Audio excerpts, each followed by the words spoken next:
45 seconds.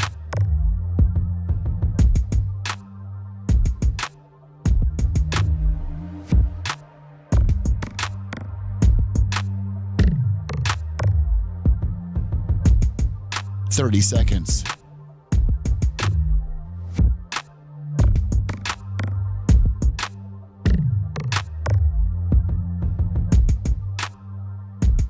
The show will start in 15 seconds, and this is your last audible warning.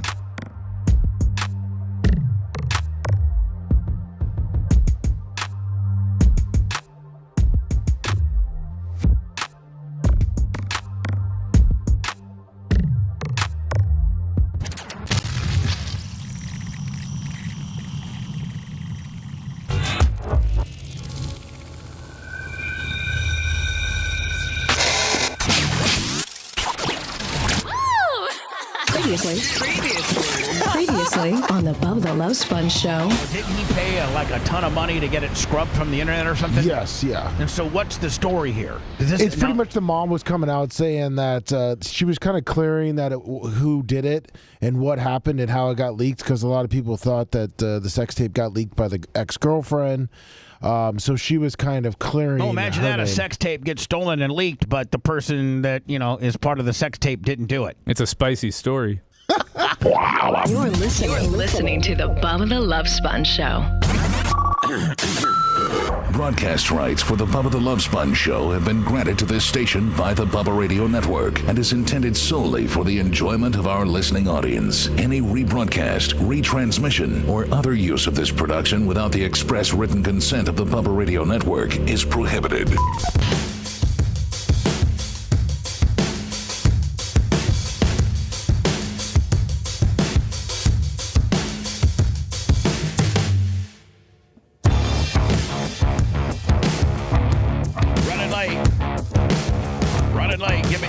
Give me like 15 seconds, please.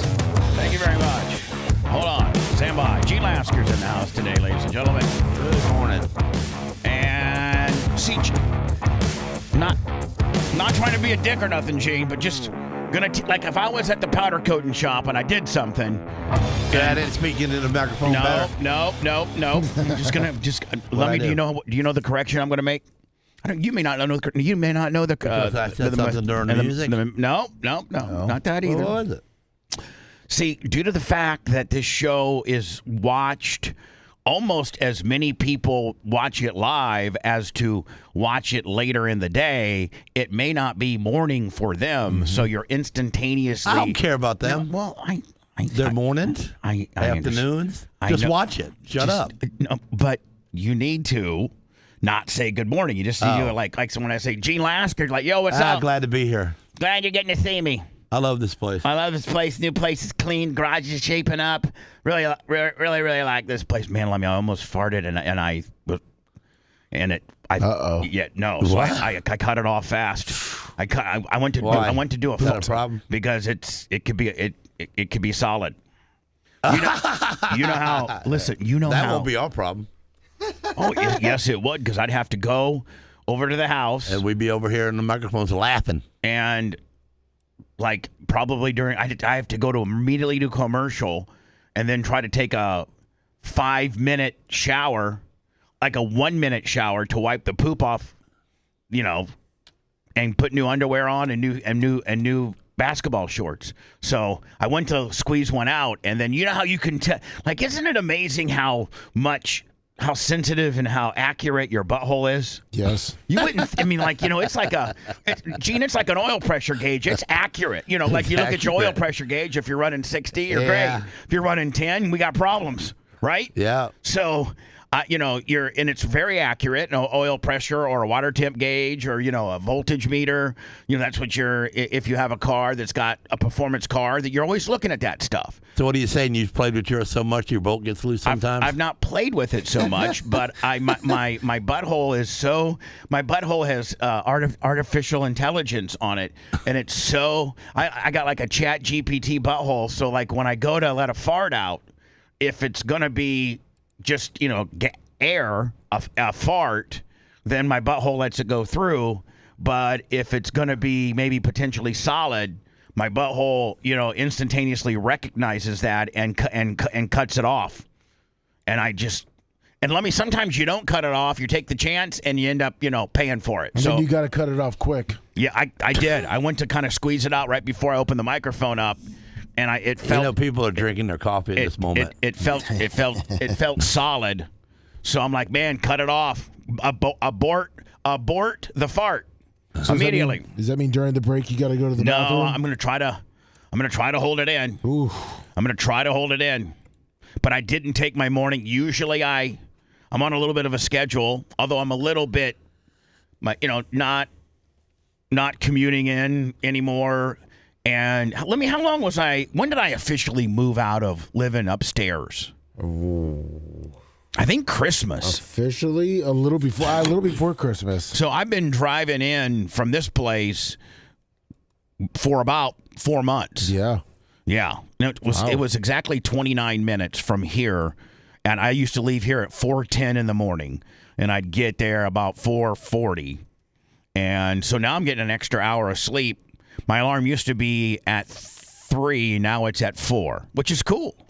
But, it's kind of, I'm off a little bit. My body's a wonderland. My body's a fat wonderland, and I know it. My body, I know my body well. All of it. All 300 pounds of it. So anyway, Gene, back to my correction of you, and it's only just a mild suggestion. But if you say good morning, then you've time dated and time stamped the show that we're a morning show. Meanwhile, if a guy that's trucking across I-10 today and he's watching the show or listening to the show via, can you check into our TuneIn feed, because somebody said the TuneIn feed was playing like replays still. So can you check into that, you and Gary? Yes, yeah. Right. We'll look into that. And so if you say if you just say something, if you greet the public, Gene, other than good morning, that's great. Like, hello, glad you're getting to see me. I love this place. Just don't say good morning, because that makes us a morning show. And we are that, but we're also a show that gets replayed. Actually, if I think you take all of our replays and people that watch it later in the day, that might be more than what we do live. I don't know. I guess it's almost 50, 60%. The one figure we don't know is how many people listen to us terrestrially. From Phoenix to Fort Walton Beach to Panama City to Tampa. And then supposedly in July, I'm picking up another, so I've been told. I'm trying to finalize that deal today. But we don't know. None of our stations get rated because they think the rating system's, kabukied out, which it is. Well, then we also don't know what TuneIn does. Florida, we don't get credit for Florida Man Radio. Correct. We don't get credit for TuneIn, and we probably don't get credit for AM 820's digital. Whatever. How are they just? Do they have an app or a? They have a website. They do. Yeah, with a player. With the Big 8. Yeah. Sports Talk Radio. Yeah, we don't get credit Sports for that Talk either. Florida. We don't get credit for that either. Hello. 813-902-8222, 813-90 Bubba. Yes, go ahead. Yeah. Good morning from Bristol, Indiana. Hello, bud. How are you, my fellow Hoosier? Or you could just be traveling through. No, truck driver hauling freight across the turnpike, I-80. I heard that's a scam now, where the state of Indiana actually, listen to this, Gene, the state of Indiana sold their major toll road that goes, it's in the northern part of the state that, goes through Ohio and Illinois, and they call Indiana the crossroads of America because it has more highways that cross through its state than any other state, but they sold their toll road, I-80, to a private business. And I think the private business isn't it like, I'd invested in that. Isn't it $40 or $50 to go through it? Didn't they just jack the rates up on the truckers? Yeah. Well, luckily I've got Easy Pass, so I'm not paying for it. The company is. Mach, what's wrong? Oh, hold on here. What I do, what's wrong, Mach? Anytime Mach appears, that means like, the principal just walked in. Yeah. Well, the TuneIn guy is mistaken. We're live on TuneIn. Okay. So I just want to let everybody know we're good there. And the sooner you can get your mic hooked up, the better. Hopefully this weekend. Thank you. He told me earlier he didn't want one. So what do you got for me, my fellow? I'm not you're talking about the road. I'm just thankful I'm up here on I-80 because I-70 just east of Indianapolis is just absolute garbage. I'm familiar with 70. It goes all the way through Terre Haute, then it goes through Indianapolis, and then it hits out. I don't know where does it dump out on the east side of Indiana. On the west side, it dumps out in Terre Haute, and then where does it? What major city does it dump out on the east side of Indiana? They're really big, Well, you ain't much of a trucker if you don't know where you're going. Yeah. Anyway, buddy, what? I know. We got to get going. What do you got for us? I was just gonna thank you for the entertainment. Talking about buttholes is That's the way to. That's a way to start your day. You might have had the same problem where you thought a fart was a fart and it ended up a shart, and you pooped your pants. I'm telling you, you guys never cease to entertain me out here on the road. No, so, thank you. Yep. Have a good weekend. All right, buddy. See you later. Thanks. Hello. Talking from a guy that sits on his butt all day. Yeah, he has to. What's up, Bubba? He has to squeak out those farts too when you sit on your ass all day. That's part of my problem. That's why I'm so fat. Hello. What's up, Bubba? Hey, bud. Hey, man. Just checking in 828 and let you know you got to dock it down. Lutz boy checking in. I appreciate you. And you kind of cut out. Are you listening to us on AM 820? Is that what you said? Yeah, 8:20 a.m., man. I didn't know where else to grab you. Well, you can get us on. You can stick with that. That's great audibly. But if you want to visually watch us, we got a Facebook and a YouTube, and it's all everything pretty much we got is at the Bubba Army. So Facebook, YouTube, Rumble, X, Twitter, Twitch, just all of it. Just anywhere, everything you probably have. Just type in at the Bubba Army, and it'll probably pop up. But AM 820 is good for us too, bud. So stay there. Yeah, right on, man. Happy Friday to the team, man. Just checking in. Hey, did y'all see that rocket blew up at Cape Canaveral last night? Yep, gonna get into that here in a little bit. Okay, heard that. All right. Cool. See you. All right, man. Chop It Up Spice, $20, and T-shirt Will, $20. Happy birthday, Kelly. And I'm so remiss. Thumbs ups. This definitely involves a big buck. The Gene Lasker effect. Shows have been amazing this week. $100 for Gene Lasker. Thank you. And Lasker brought me so that I'm not, and of course, Lummy, I completely blew it. Gloria Zach was right out of the hole, like 5 or 6 minutes before the show starts, because she always throws 25 for Gene Lasker. Our show is a $50 a week habit for her, but her lovely husband, Angus, salt of the earth, does not have a problem with it. So thank you, Gloria, and thank you, Buck. Appreciate it. So anyway. Oh, Angus fixed my AC the other day of my rental. Oh, he did? Nice. Yeah, I called him up. I said, hey, man, it's not turning on. He told me what to do. So I said, yeah, it still ain't working. He said, okay, I'll be by tomorrow. I think it was the next day. And I said, okay, great. And so he calls me like at 5 o'clock, and I'm sitting on my chair leaning back, and I'm going, you at my gate? He goes, no, I'm next door. I got it done. I just need you to turn it on. And I went, what? Yeah. So I go out there, and I go and I turn it on. It's running good. And I go, what was it? He goes, these capacitors. Yeah, I kind of knew it, so I brought 2 new ones. They're really not that expensive. Well, it was $80. He only charged me $80 for 2 of them, so I threw a couple $100 in there for him. Yeah, Joe. Nice. Yeah, of course. Yeah, because he doesn't want to charge me. And I said, man, listen, he's a good dude. You know, right? Come on. He's a good dude. Do you know what the capacitor does in the air conditioning world? Do you know how that works? I know it shocks your butt off if you touch it the wrong way. It kind of shocks the motor into starting up. Well, he told me that black one that I got will kill you. It's a 320 volter. Yeah, I'm sure that. So I'm going to start using them on something. Well, I got to think that you probably can't use those. I'm not an AC guy.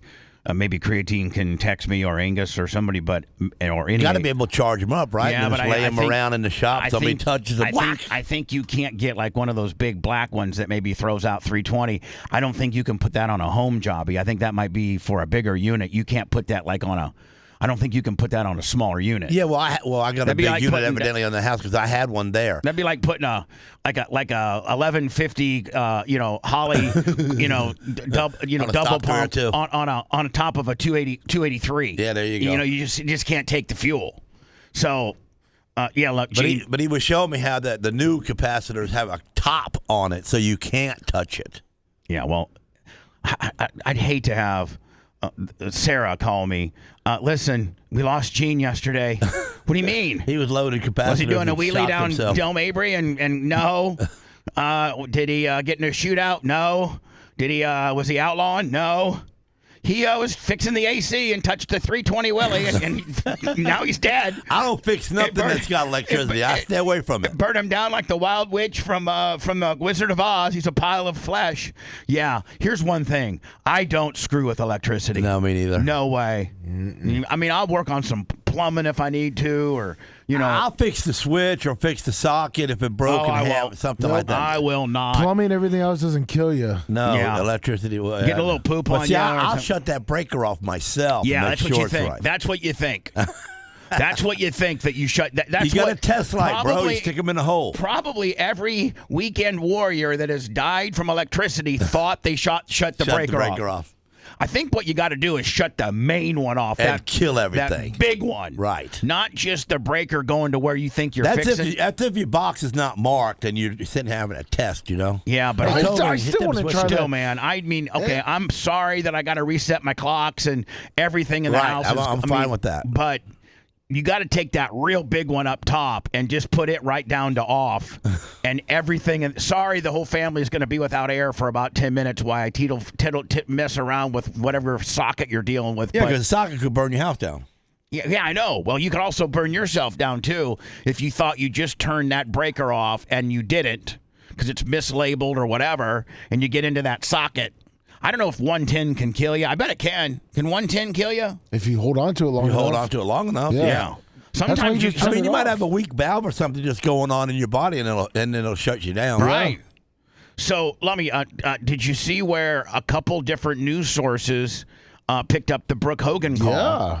I might have Brooke call in once a week just for like a state of the Brook or kind of. Well, hold on. She might as well carry on her dad's tradition. He used to call in every day. So, I mean, I don't need Brooke every day, but, maybe once a week, just getting some, a little bit of fodder as to what's happening in her world and the ongoing struggles that she has with regards to trying to find out what really happened to her dad. I mean, there's a bad guy. I'm just telling you right now, with regards to Hulk Hogan dying. There is something really fishy going on. There's a bad guy in the woodpile, and she pretty much kind of knows what it is, but she can't say it, and the police aren't cooperating, and the medical examiner's not cooperating, and it feels like and I'm just going to say it feels, in my opinion, don't know it to be true, rumor on the streets, hot news. But in my opinion, this is a major Scientology cover-up. This is a major Scientology. I'm not implicating. I'm not implicating any person. I'm not saying any names. I'm just telling you, this screams of a Scientology cover-up.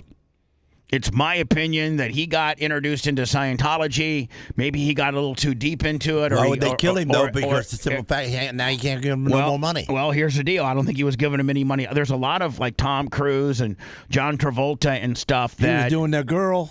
Listen to me. With Scientology, Gene, there's the Kirstie Alley, who's now dead. But when they get these big celebrities, they don't pay. The celebrities aren't on the same deal that Bubba Clem and Gene Lascar are. Where listen, makes the suckers come in. Here's the deal: like with just the average guy off the streets, it's my understanding that Scientology works like this: sell your house, sell your car, sell everything you can. And give it to us, the money, and then you can live in one of our little hotel condominiums here in downtown Clearwater. But it's after you've sold your $400,000 home and sold both of your vehicles, because they tell you, if you're really into Scientology and you're going to take it to the highest level and become... And they don't charge you no rent? Well, I mean... Well, they technically do. I mean, they technically do. You just gave them $450,000 for the 3 bedrooms, ranch you sold. Yeah. You got to buy your... Because you got to pay for your way up, all your classes. Yeah, all your classes. And you got to take classes all day. So but the guys like Hogan and Travolta and Cruise and all these guys, they don't charge them nothing. That's, window dressings for the jobbers that want to be like them. You know what I'm saying? Yeah. But in my opinion, Hogan got into it and then didn't want to be part of it. Like got kabukied out or like, Hogan. Or he realized it wasn't real. And then they. So did they send the girl out selling? I don't know, Gene, how it all went down, but I think that this is listen, the city of Clearwater is controlled by Scientology, including, in my opinion, the police department, the city council, the mayor. By the way, the mayor of Clearwater is not a strong mayor where they're like, it's just a kind of a ceremonial kind of dude. I think you're 1/7. You're on the city commission. You're a commissioner, basically. Yeah, you vote. But you're the mayor, and I guess ceremoniously that means you can cut a few ribbons and you do some stuff like that. But Brooke, so listen to this, Gene. The city of Clearwater Police Department will not work with Brooke. Now, this is she's more related to Hogan than his wife was. She's blood. Right. Like that's blood. Hogan has two children, Nick and Brooke. That's the only, Linda wasn't blood. Sky wasn't blood. Jennifer wasn't blood. The only two people that can say they have, that are truly, truly blood related are Brooke and Nick. And so, like, why don't you think that the city police agency that your father died in, that is responsible for doing the investigation of his death, would work with the child? I mean, like, they're not giving her any information. When she calls down there, maybe they're just lazy. He's dead, gone, leave us alone. Yeah, that's their mentality because they're being controlled by the largest entity, the largest business, the people who got the most money in Clearwater, Florida, which are the Scientologists. And he was married to one. And they don't want necessarily the information. I never met a Scientologist. Well, you might have met a lot of people. You might have, but they don't. I don't think a Scientologist tells you they're a Scientologist because everybody, for the most part, the general consensus amongst public is they're a bunch of weirdos. Yep. So they don't say anything.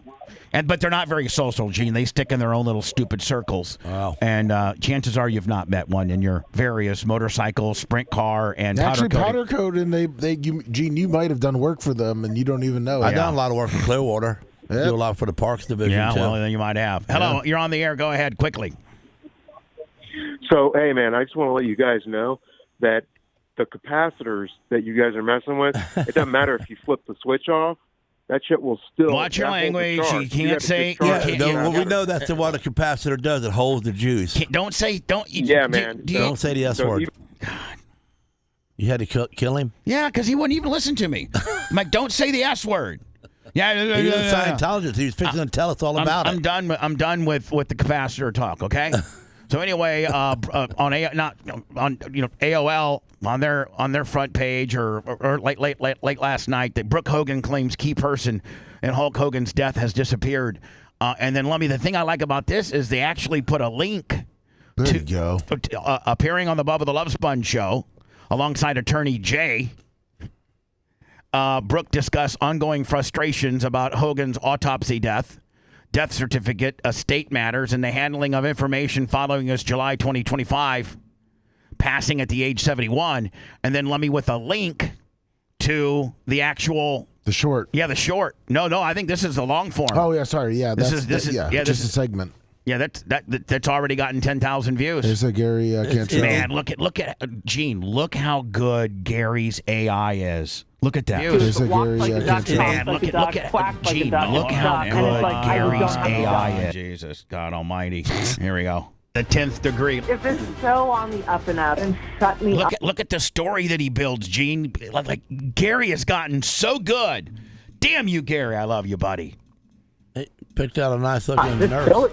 There's so many abnormalities and unusual things that happened in this case that make you go, Warmline. Special guest. Who? Wants to congratulate you. Hello. Hello, sir. This is Brooke from BB Designs. I'm pleased to inform you that after... So anyway, Thank you, AOL, for now, is AOL like the longest running ad place on the internet? AOL is the first one ever, right? One of the longest email online email aggregators of email. And back in the day, they had chat. They had AOL chat and all of that. And I know that it probably shows how uncool and hip I am by having an AOL email. But You still do?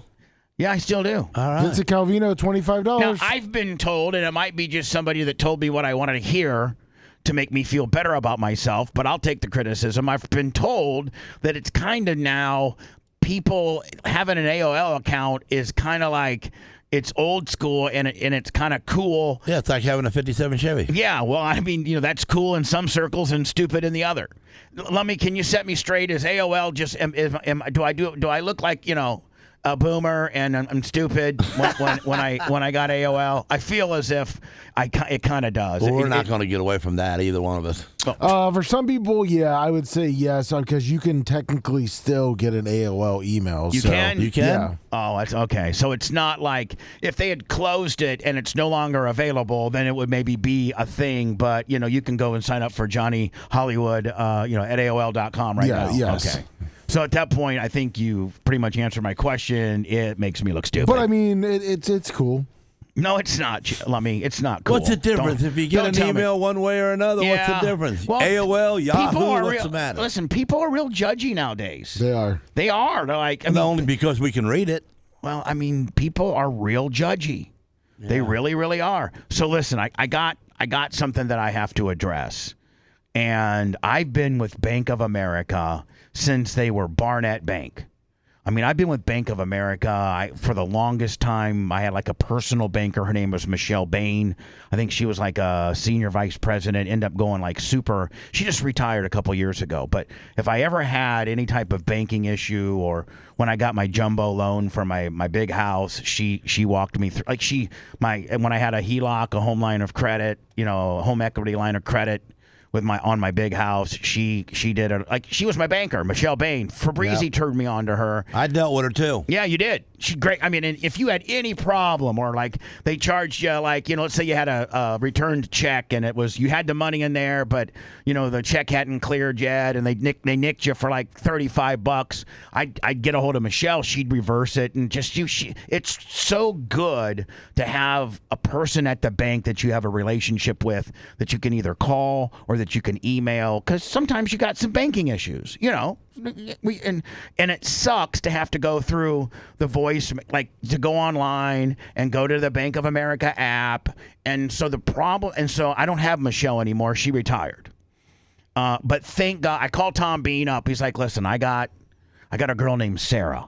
She does all of my Domino's pizzas. She does the racetrack. She's my girl. She'll handle it. Well, so I call Sarah. Well, I get voicemail, and I leave Sarah a voicemail. But Sarah, she's busy, and by the way, I've been told now that Sarah took on a lot of Michelle Bain's accounts, but not mine. But I'm signed up with Sarah now. Oh, good. So, and oh my God, if it wasn't for her, I would be probably in jail right now. So, Merch Crick. So let me just reset. We have a fraudulent charge on the Bubba Army merch account. The Bubba Army, the Bubba Army merchandise account runs through Bank of America, has for years. My personal account and the merch account runs through Bank of America. And we do a significant amount of money in there. We do. And so we have a fraudulent charge it's called Whale Internet out of some pissant town, New Jersey, and I send the screenshot to Macho, because Macho's been ordering a bunch of stuff. We've had to order new stuff for the studio, this kind of fitting, that type of fitting. We don't have this, we don't have that, and so we've been ordering a lot of stuff, and that's to be expected. Clint Grubb, $10. What's up, Clint? How are you, my friend? So and we just had to order a new camera, which was $608, and then the lens was like $426. Well, I saw both of those charges. Then I saw this other charge for $683 that says Whale Internet, New Jersey. And so I'm like, I send it to Macho Man. He's like, nope, that's nothing I did. I get a hold of Mike Rowe from radio, of the maybe it was like a Stream Guys kind of deal because we got to pay for all that kind of stuff. He's like, nope. I thought maybe it was a software deal on their end. Nope. So we end up Did determining. you call Blitz? So.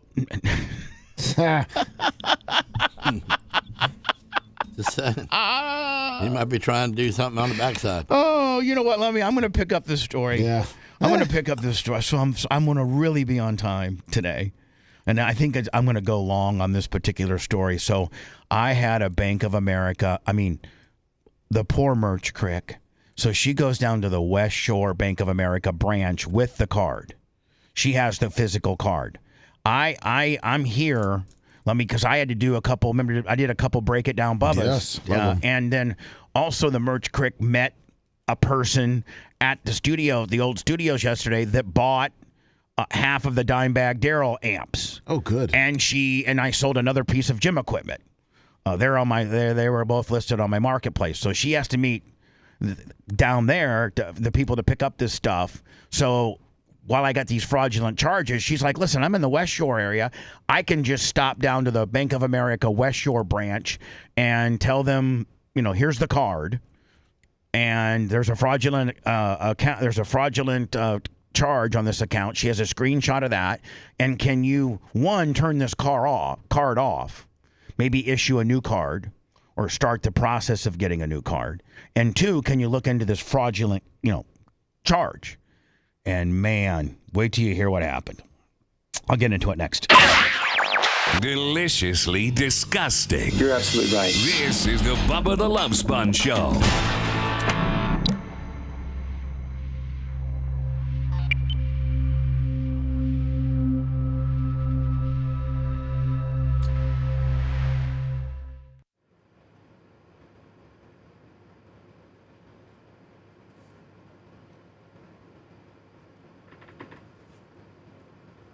Oh, dang, it's his birthday. No, it was yesterday. Or yesterday. Who? Angus was yesterday.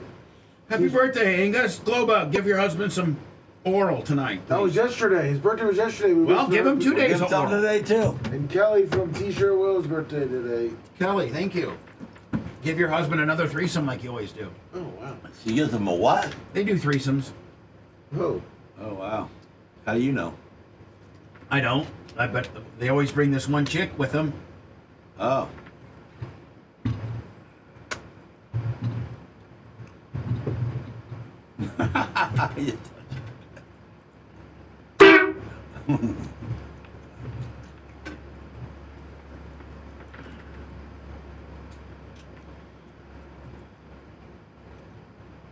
Pippi Short Stroker, you better keep up and quit asking dumb questions.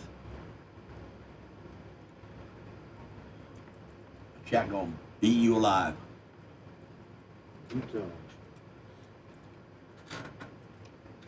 Yeah, what's that, Steve? Zorzan? I don't know. Stevie's. Yeah, man, Hot Roger cool, man. Thank you. Thanks for watching.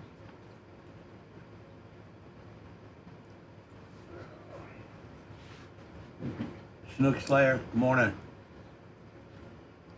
What's up? Good morning, 305 Express, Dirt Merchant, morning. Morning, everybody. Throw them thumbs ups, man. What's up there, Clint Rubs? What's up, Clint? New York Greg. Tell your dad I said hi. Fucking the Florida man, Cracker. Gary fucking Grubbs. Morning. Pedro.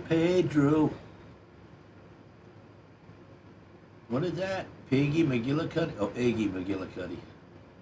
Morning. Eggman.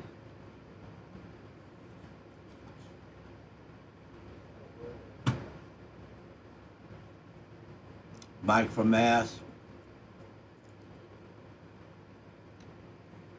I don't know when I'm doing that, man. I just got so much on my plate. After we get smooth it out here, you know, I got to slow my life down a little bit so I can help more here. No, we still gotta. I know, we still got to do a hockey game, too. The diet's going good there, Closey, 2007, whatever your name is. I'm down to 243, but I can't really get out of the 240s for some reason. I don't know. Trying hard. Man, I can't eat no less. I'm a heathen. Yeah, I am. So God made me that. God made me a heathen. You know what I'm saying? But I've done. I mean, I'm telling you what, half you people couldn't be Gene Lasker. You couldn't be in this body. So half of you guys couldn't be me. No way. Gene, Pippi is a total idiot. Ignore him. Gene, good morning, Gene. I don't know who Pippi is, but man, why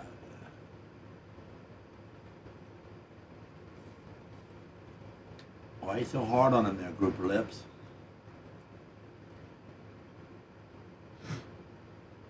You know, Pippi says, I'm really stupid anyway, but I wouldn't say totally.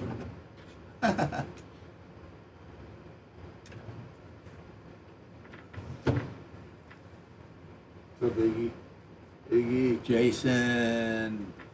Hey, Lummy. Yes, sir. Maybe Gary can take my BO of A talk, Thanks. take that front part, and connect it to this part. Okay. And maybe edit it. Or No, whatever, I don't you need know no what I'm new tires on the coupe yet. Believe it or not, I ain't drove the coupe in a month or so, a little bit over a month, because love bugs, bro. I can't get no love bugs on my car. So I can't get them inside my grill and on my radiator. I can't. But love bugs only got about another week. Bubba says love bugs got a week, but you know. I actually Googled it yesterday. How long is love bug season? And Really? June 1st. The first week of June is when they. All right, so hopefully the second week of June I can ride my car again. Yeah. They're supposed to be like dying off now. Like this is the. Bubba says they're dying off now, so that's great. But I can't love bug my car up. I can't drive anything.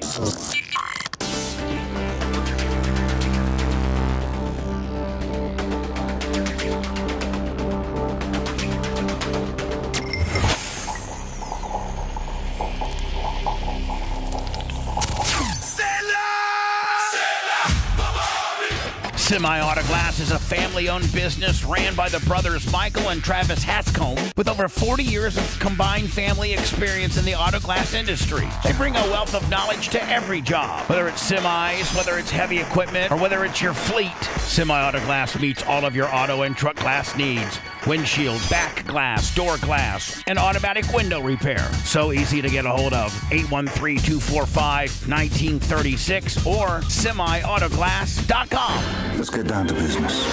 If you were locked away in an insane asylum, Maybe it's time you let me get on with my job. this is what it would sound like. I don't think that Americans would find that funny. No, it is not a joke. We now return to the Bubba the Love Sponge Show.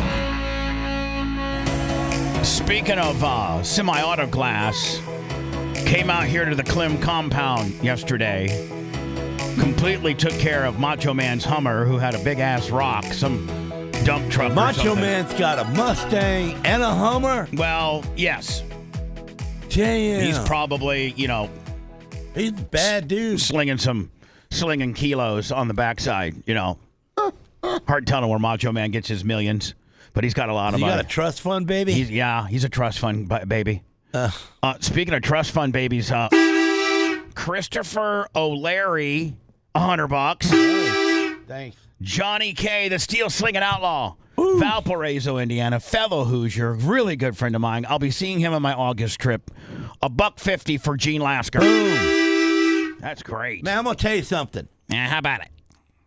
That curtain you put on behind these made all the difference in the world, didn't it, buddy? Don't you even think about. I'm so comfortable right now. Yes. Meanwhile, on Wednesday, I really am. I got to be honest with you. I walked away Wednesday not digging it, like not feeling like we put on a very good show.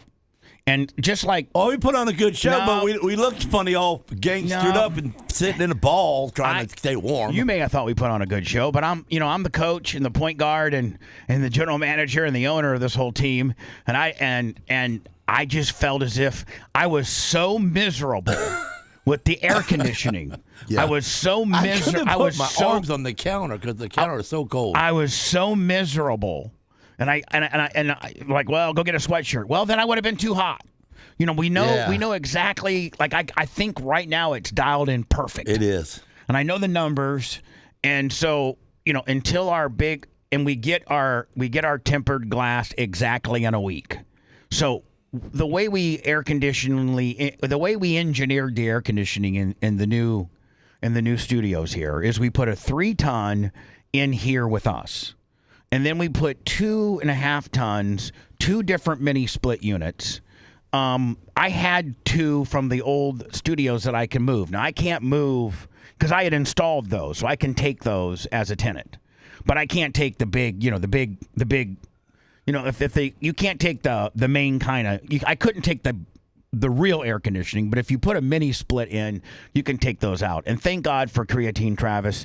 It was a complete pain in his ass to like if you got a brand new mini split out of the box, they're way easier to install than when you're ripping one out of a rat-infested warehouse and taking it over to and then reinstalling it. You got new copper lines and things that can just go get twisted up and what have you.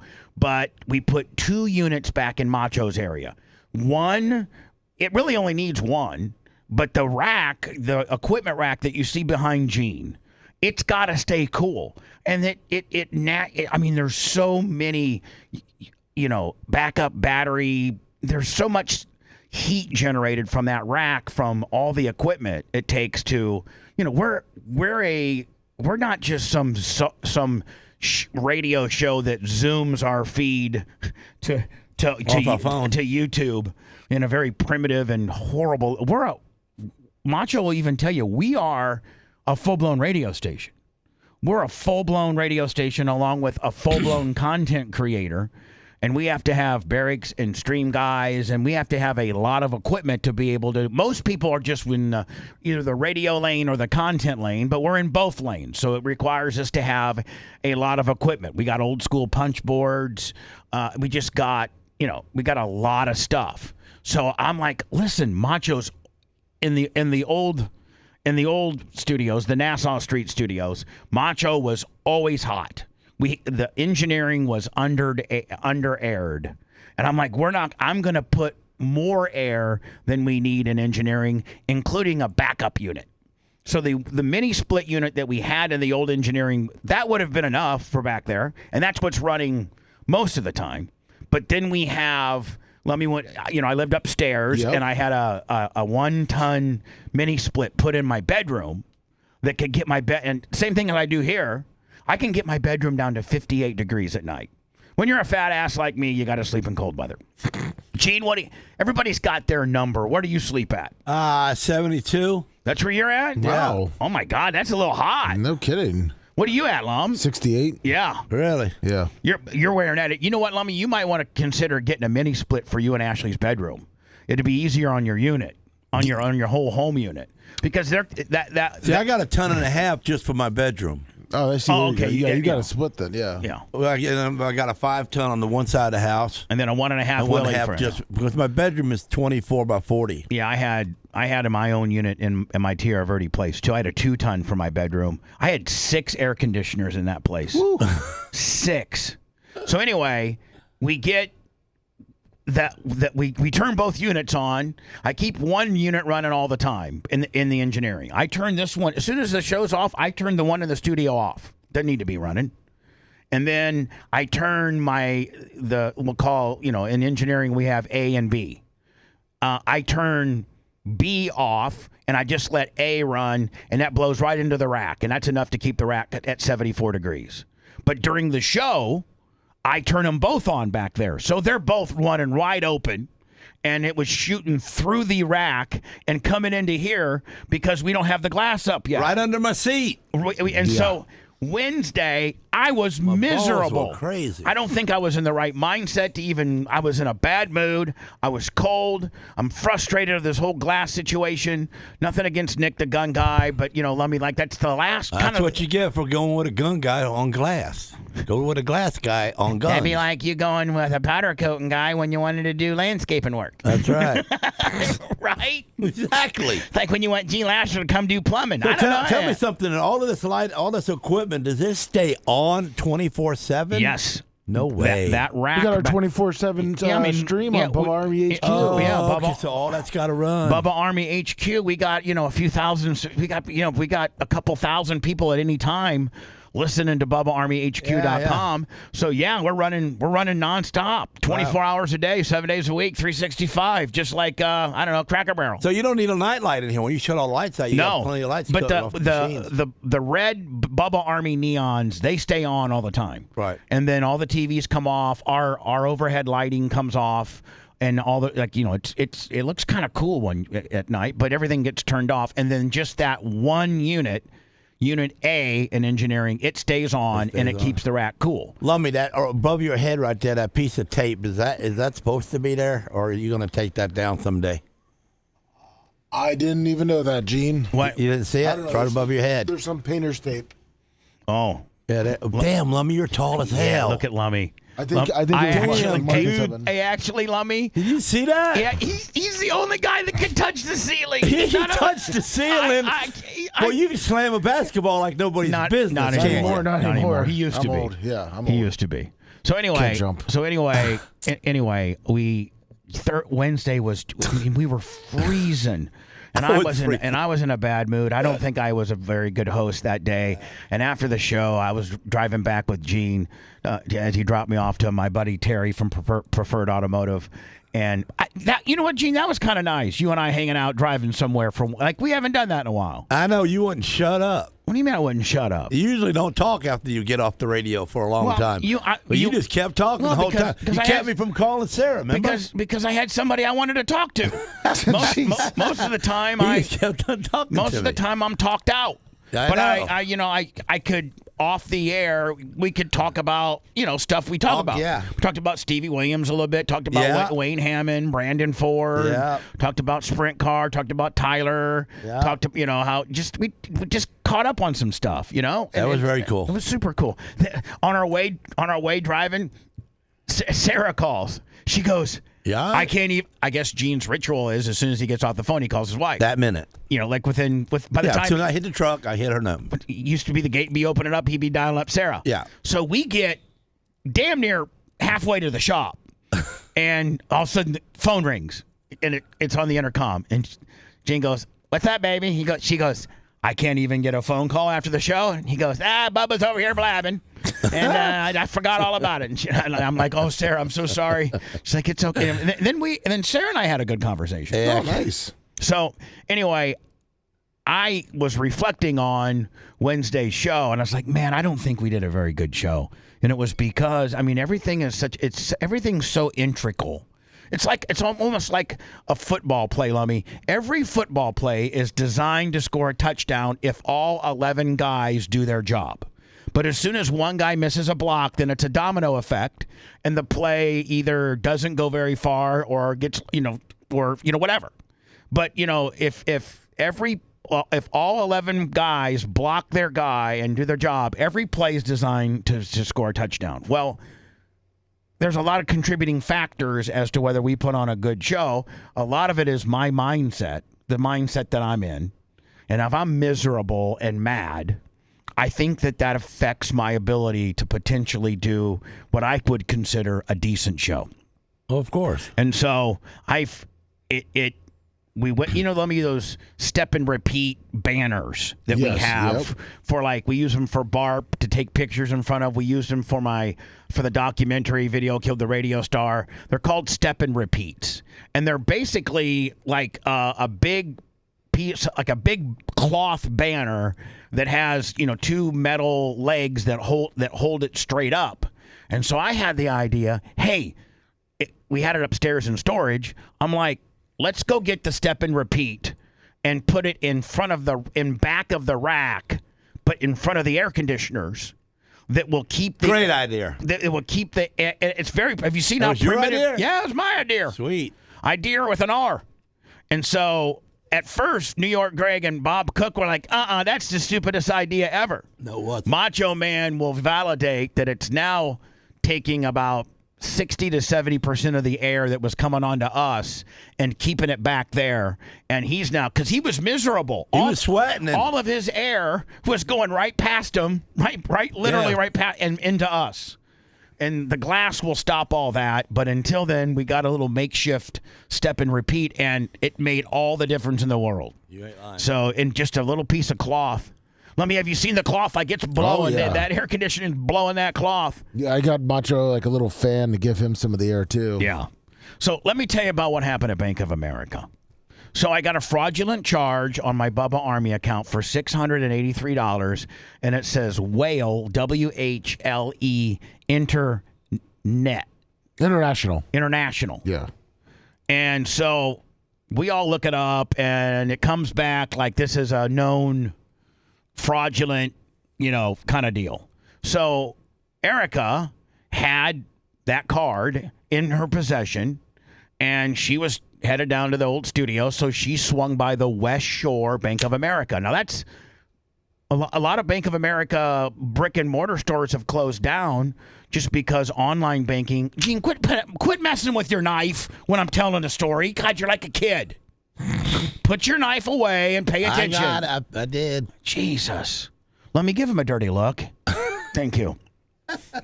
And so a lot of Bank of Americas don't even have. You didn't have to do that. Well, you didn't have to flick my knife when I'm in the middle of the I'm story. talking about you. You had to do what you did, but he didn't have to give me a dirty look. He don't see you. Okay, that's okay. He does what he's doing. Yeah, he can't see me I can though, see on camera. you. Yeah. Shut up. Quit being, He'll look later. Quit being disruptive. Let me make sure he gave him a dirty look. Just quit being disruptive, okay? Quit being a dick. All right. So she has the card. There's a $680-some fraudulent charge that nobody knows. We've Googled it. It comes back that these are bad. This is a fraudulent deal. Yeah, the CEO's name is Zhu. Zhu, right. Yeah. And so they somehow got and this has happened to all of us at one time or another, where somebody gets your information and, you have to shut your debit card or some Visa, whatever. It's probably happened to the majority of us one time or another. So I'm in the middle of, I got like those break it down Bubbas, Lummy. They last sometimes an hour and a half. Yeah, So I'm in the middle of taping a couple there's a new feature that we got on our YouTube channel. It's called Breaking It Down with Bubba. And I basically take police body cam footage of hot chicks that are getting arrested for being drunk. And I break it down. Did you see the one yesterday from Switzerland? Ooh. Oh, my God. You got to check it out. Oh, my Lord. They call her Swiss Miss. Probably the hottest drunk bitch that I've broken down yet. It's pretty. I didn't think you were going to be able to beat that first one you did, but. Whew. And she even said, I'll take all my clothes off to the cop. Yeah. She was ready. She was throwing it out there. She was throwing it out there. So anyway, I'm in the middle of taping this, and I don't have time to go. I was going to have to go down to the bank today. So Erica goes down. She's got the card, the debit card from Bubba Army merch account that has a $680-some fraudulent charge on it. And she walks into the Bank of America West Shore, and she's instantaneously greeted by a guy named Armando Alvarez. And she, he meets her at the door. He comes from this kiosk type area and is kind of borderline aggressive with her. Like, what do you want? And she goes, well, listen, my fiance, he has a business account with you guys. It's called Bubba Army LC. And there's a fraudulent charge that came through yesterday. And it's here's the card. Here's the physical card. And can you please turn this card off and look into this fraudulent charge? He snatches, aggressively takes the card and takes it back to the manager or something, and then comes back and is super rude to her and be like, what relationship are you to Bubba? Bubba. He calls me Bubba. And she says, well, I'm his fiance, and I run this particular company. It's our merchandising portion of his business. It's called Bubba Army LC, and I'm the person that runs it, and I'm the one that uses this card the most. And I'm the one that puts the most, because she charges, she pays for all of her merchandising costs and all of her shipping and stuff like that with that card. And he's like, you need to leave and get online and do this all online, or have Bubba come back here. And she, like, he literally throws her out, like escorted her to the door. And she's like, in all the years of going, usually when you go to a bank, they're super cool because they want you to open up a new account, or, like all they had to do was look into my history and realize that account is, it does a pretty good, decent amount of money. It's not like a checking account that I got $18 in. I mean, it does a lot of activity, and, you would think that they would treat her far better, but they were so rude to her. Jeez. And so she goes. So she's white. So she goes, well, hold on. You're giving me this card back. Don't you realize that there's a fraudulent charge? I could go. I'm trying to tell you that I'm turning this card in. I want you to cancel it, because what if what if I wanted to go put a bunch of fraudulent charges? This card needs to be deactivated. No, you could not do it. Yes, you can. And so she called me virtually in tears. She's like, and then in the meantime, after having deal with Armando Alvarez, I really feel like going down there today and having a conversation with Armando Alvarez, and hold on, and taping it. Yeah, and then let me go down there next week and let me tape mine. Sure. There you go. Or we could do it like when we went to the Chevrolet dealership in Missouri. No, in Iowa, in Iowa, and boy, the guy tried to shut the door on me. That didn't work out for him. Hold on, we got the cops called on us. Remember? Yeah, we got escorted out. So anyway, man, almost out of town. Armando Alvarez, I don't understand how you can treat people this way. Bank of America is a Fortune 500 company. Bank of America is a very, very, very successful company based on customer service and having great relationships with your clients. And I don't know if anybody that works at the Bank of America West Shore, or anybody that is a Bank of America executive, understands how rude, forceful, and aggressive you were to a woman that was just trying to do, like, she was completely opposite of fraudulent. She was trying to, most people are like, well, why won't my card work? You better turn it on. She was like, please turn this card off. Isn't that completely opposite of trying to be fraudulent? Yeah. When you're saying, we have a fraudulent charge on this card, can you please turn it off? Please. So anyway, I might go down there and pay a visit to Armando Alvarez. And I think that it's a public, I could tape. I could video. I mean, I could be running. Yeah, they won't talk to you when you do that, though. They're going to get mad about it. The taping. Well, then that's going to be a story. I left Bank of America a while back because of the same thing. I had a fraudulent charge, and Sarah's taking care of it. And when you call up the 1-800 number fraudulent charges, it's impossible. You're talking to an Iranian. You sit there for like 30, 40 minutes. So hold on. So before she went down to the West Shore branch, I got online, and you can go on your mobile banking, and you can report the charge is fraudulent. So I did. And then it goes and says, verify your last authorized charge, and I did. And then verify, is this the only charge that you'd like to submit? Yes. And then it says, we're going to text you a code to the phone number you have on file, which is my cell phone number. And so they text you a code to let it know that it's you. Yeah, that's what I did. And so once you hit the code, you got to hit the link. Then it sends you back, and then finally I get a woman. And she goes and says, I need to verify your identity. I'm like, okay, well, I thought I've already done all that, but okay. She goes, so then she starts going, like you're a criminal. Like I'm a criminal. And she's like, okay, tell me the following cars that you may have owned or leased. And they go ahead and said like a 2016 Nissan Altima. I'm like, no. 2009 Toyota 4Runner. No. 2014 Jaguar XJR. Yes. Yeah. Yeah. I leased that car. Okay. So she hits okay. So then she asks me, tell me a couple if I'm going to mention addresses to you. If you've lived at any of them, say yes. Then she's like, 1234 Main Street, Dunedin. No. 6824 Yippee-Yo, Land Lakes. No. 60. So then they say my Tierra Verde address. 62, 54. Yes, I lived there for 21 years. Okay, boom, she hits that. She then comes back and says, I'm sorry, sir, but it's not letting me verify your identity. I'm like, hold on. I gave you a vehicle that I used to lease. I gave you my former home address that I lived there for 20 years. Dead nuts. And you're not, no, sir, you're going to have to go into a branch. So that's when I called Erica, because she was en route to go into the studios. And I said, before you swing by the studios, let me just make a left and go down to the West Shore. Yeah. And that's when she went to the brick and mortar West Shore deal.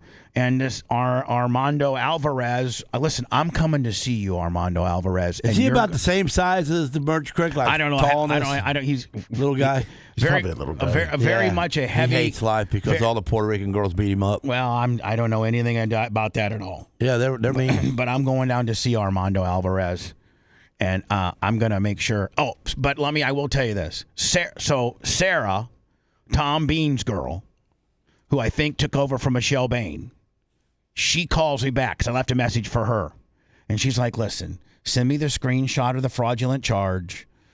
I said, I have a new home address, too. She goes, give me your new home address. Send me a picture of the card. I'll get it taken care of. Already this morning, Lummy, when I checked my Bank of America, it's already been wiped out. She's already taken care of it.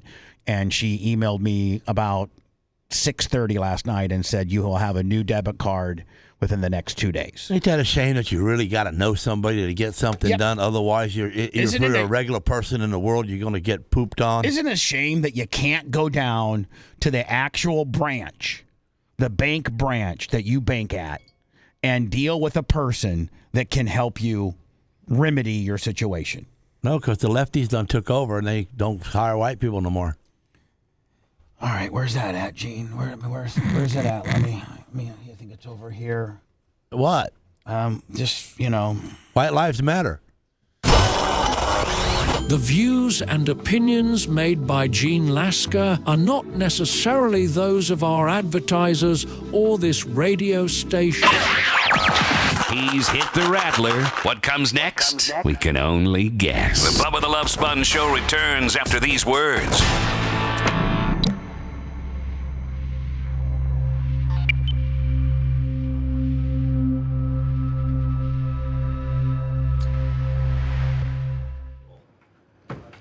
The counter's warm, my chair's warm, and I'm nice and cool. And I'm in a pretty damn good mood, I'm telling you that right now. I'm telling you that right now. I was fucking freezing the other day. Like, you're not. I hadn't been that cold in a long time. I know, and us fat asses, it's hard to make us uncomfortably cold. Well, my feet started getting cold. No, but I'm just saying, when like, your feet normally get cold, you're fucked. Normally we're hot. Yeah. We run hot. Yeah.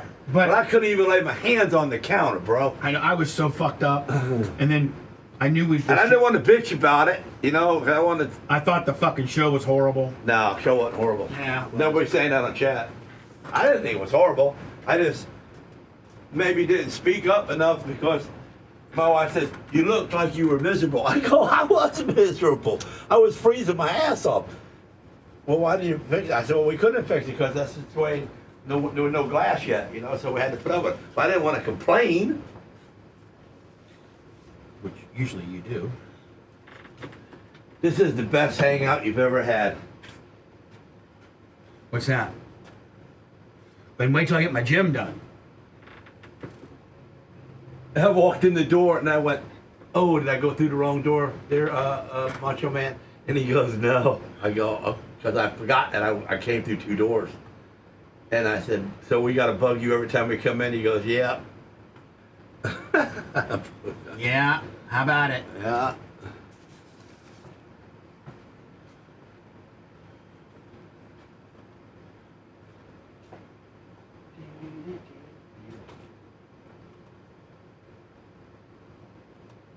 This is a lot different when we hit the bug you now. Thank you, everybody. I'm trying to keep up with everything. I got my next segment laid out. Don't forget, man. I think it's picks.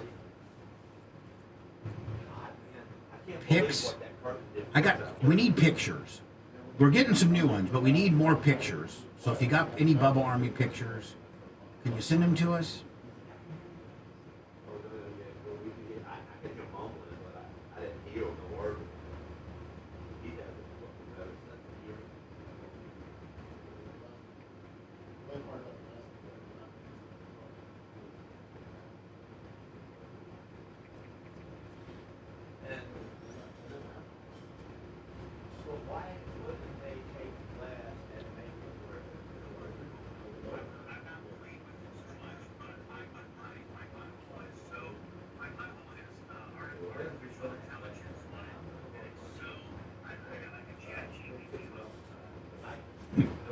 Chat GPT butthole.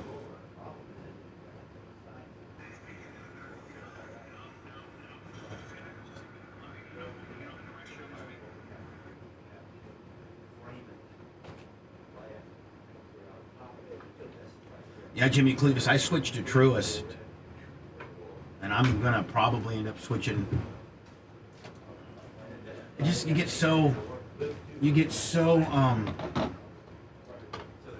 get so entrenched into a bank with the mobile app and everything. You get everything all set up with your reoccurring charges and stuff, and then it's a pain in the ass to switch. Look, people want to know about the Warsaw sign. Yeah. I don't know that we have a place to put it. Not really, no. And for it to not look. Plus the gift that the person that gave it to you is kind of a POS. Who gave it to me? You want to text it to me? Person that doesn't work here anymore. Oh, was it Anna? Yep. That was a pretty good gift. Just probably used the credit card. Yeah. Yeah, I don't think we can put it up because I think everything looks so. We'll let Gene comment on it. But I think everything looks so clean and that you don't want to start ticky-tacking the walls up. Hey, Gene, remember the Warsaw sign I used to have by Lummy? Yeah. They want to know, well, why don't I hang it? I'm like, because I don't really have a place for it. And if you just start hanging shit like that on walls, everything looks so clean and where it's supposed to go. This is a different room. Yeah. I'll know where I would have put the Warsaw sign is where I put our YouTube award, which is far cooler looking. Oh, we don't got the little heads no more, too. Ooh. No, Lummy, you got to grab all those. Where do they go? Yeah. We're going to send them to people. We're sending them to the people. Yeah. And then we're going to have... Grouper Lips is putting them all on a digital file, and they'll be on one of the TVs that rotate, and they'll rotate on the screen. Oh, okay. So it'll be digital.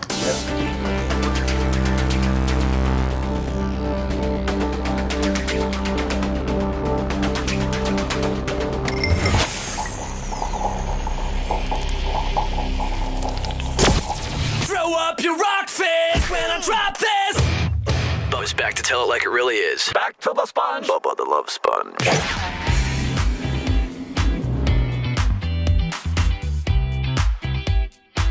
PayPal, Venmo, Cash App, The Bubba Army. I cannot thank Steps Towing enough. Between Steps Towing and Bobby from Live Fast, they have completely made this move way easier. One of the biggest pain in the asses. I heard Bobby's opening up another shop. This will be shop 3? I think so. He's opening up a tires only shop. He's going to call it Rubber the Right Way. He can't even run. He can't even officially run the one shop. Why? He's so behind. Because of you. Because of you. You're more demanding than I am. He does have.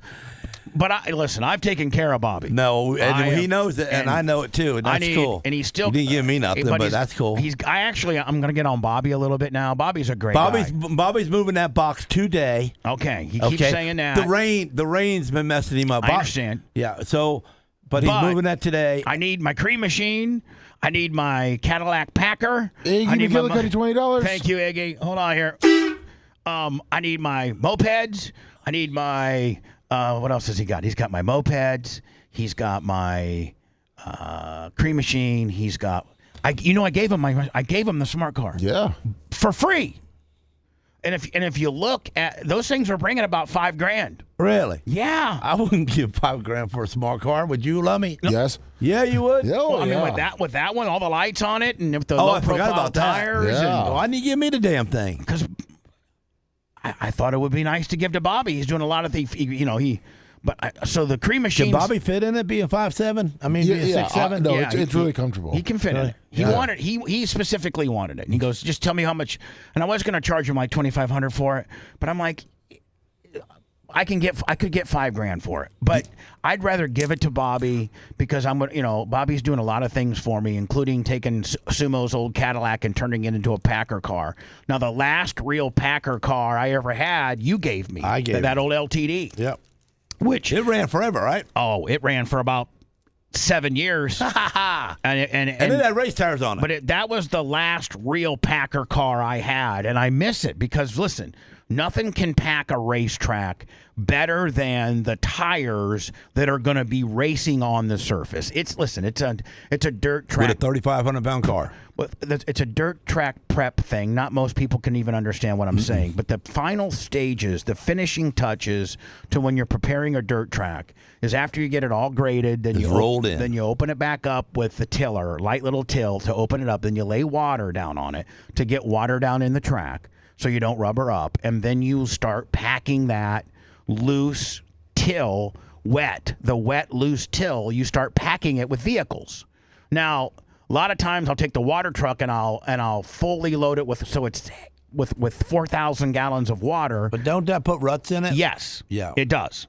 Now, you can use the water truck as once you got it packed, but so all the tires, we got pickup trucks and the grader and other things that that pack a track pretty good, but nothing packs a track better than big, wide 12-inch wide wheels, late model tires on a 3,500-pound car. Yes, on a 35 or 4,000-pound car, and you put the perfect scenario. You put those big 12-inch, 5-wide late model tires, and those are that type of synthetic rubber and that type of tire is what's racing on that surface. Well, it's got no sidewall, so when you make the corner, you're not digging in. Right.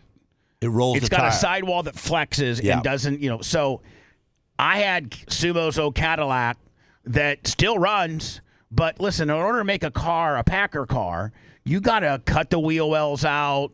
You got to make it's kind of a job.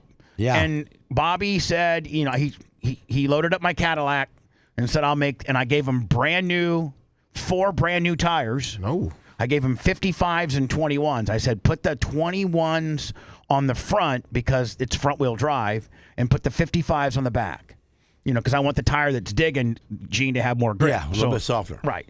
So he's got that project. He's got the 4-wheeler, and he's supposed to come over to my house because he's going to look at my rider to see if he can fix the engine. Well, that'll be about 3 months on your from mower. Now. Yeah, and he's got my 4-wheeler. Yeah. And I like to have my 4-wheeler here because the mailbox is so far away that I'd like to just jump on my 4-wheeler. Well, of course. And just Merge Creek don't have to drag that garbage can all the way out to the road. Does. Man, you need a Cato. Yeah. Speaking of Cato, my boy Jim Tapp, who was my Cato, he just texted me. He's a big time well, he actually runs. I think he's in charge of all Hillsborough County. He's our neighbor. He is like he's here. He's the main. He's the main fire. I'm sorry. He's the main electrical inspector for Hillsborough County. Nuh-uh. Yes, he is. Jim Tapp. Wow. And he wanted to let me know, Lummy, that 120 kills more people per year than any other form of electricity. Makes sense. Man, Tapp, stop by and I'll buy lunch for you, man. Yeah, Jim. You know what? Me, you, and Jim. I'm going to organize that up. Maybe next Wednesday after the show, we'll meet Jim for lunch. We had so much fun with that dude. Oh, he was a good dude. Oh, he was. He really was. You worked him hard. Anyway, he lived with me for free. I know. He lived in a $1.5 million mansion for free. I mean, come on. I know he ate good too. Yeah, I took care of Jimmy Tapp. Steaks all the time. $100. Big E. Big E is so helpful behind the scenes. You guys have no idea. He does so many good things for us. Thank you, Big E. I got somebody on in YouTube chat said, "What are you going to do with your Warsaw sign?" Now, I did have a sign. Wants it. I had a sign that said Warsaw 1,280 miles, and it was a very thought. Anna gave it to me. Now, she might have used my credit card to buy it, but it was a very thoughtful gift. It was one of the coolest gifts I've ever gotten, and it was because she it's actually one of the coolest gifts I ever got. Well, it was very thoughtful, and Boy, because she just stuck it right up your butt too. Because she figured out on Google Maps or whatever how the distance between 5021 Nassau Street and Warsaw, Indiana, and she got that figure and she made a sign said Warsaw pointing that direction, and it was pretty cool. And we had it up for years. You do realize that Blitz made her do that to keep your mind off of him. I mean, Gene, thanks. Thank you for the deep seated ulterior motive. I didn't know she'd give you anything. Let me tell my story. So we used to have it over Lummy's shoulder, and I miss it too. And it made sense. Yeah. But the only other place I could put it right now would be on the right side of our YouTube award. And I'm very proud of that, and we've never really displayed that. And a lot of content people do display their awards. That's the 100,000 person award. Now, I don't know that I'm going to be alive. Where's it at? It's right over Lummy's shoulder on his right-hand side. Oh, the silver thing. Yes. Oh.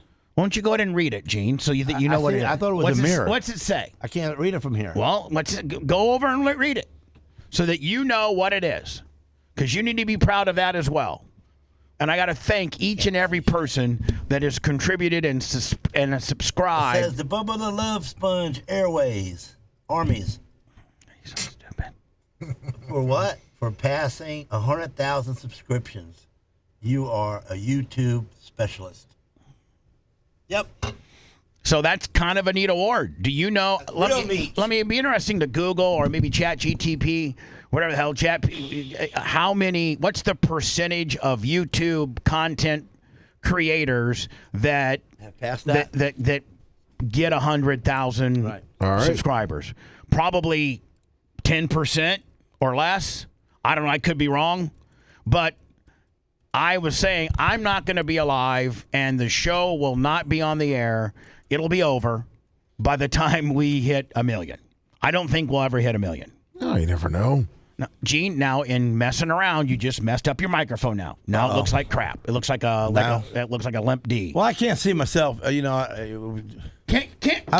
on. Can you see that 60-inch TV right here? Where? Right there. Where's he pointing? Lummy. To next to him? Yeah. Yeah, I can see that. And there's also a camera, and your microphone is in my square. So I can't see me. You know, Lummy, he's on one today. Please just come over here and look from my spot, and so you'll see that I'm cool. Now I can see me. I'm looking good right there. That's a cool dude. Oh. Nice shirt. So anyway, I was asked, are you going to display the Warsaw sign? And I don't think I am, because I think everything is so clean and not tick-tacky. There's no clutter. Everybody's workspace doesn't have a bunch of stuff. The countertops don't have an ounce of dust on them. The floor doesn't have a bunch of cables running. Everything's got a place. And I don't necessarily know where I could put the Warsaw sign on camera. Yeah, it's got to go in the gym. And it looks not tick-tacky. So I don't know that I'm going to be able to display the Warsaw sign.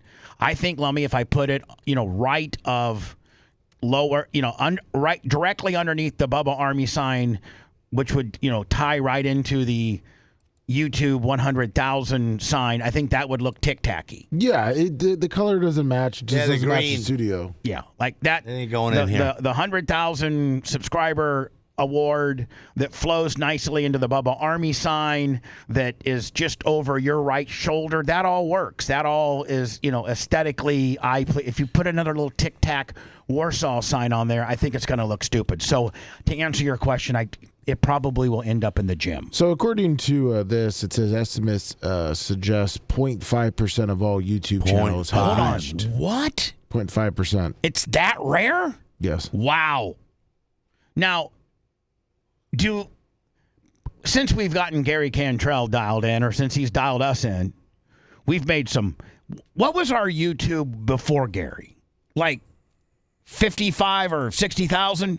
Yeah, I think it was 655. Yeah, 60. Be interesting to see how much Gary when Gary started.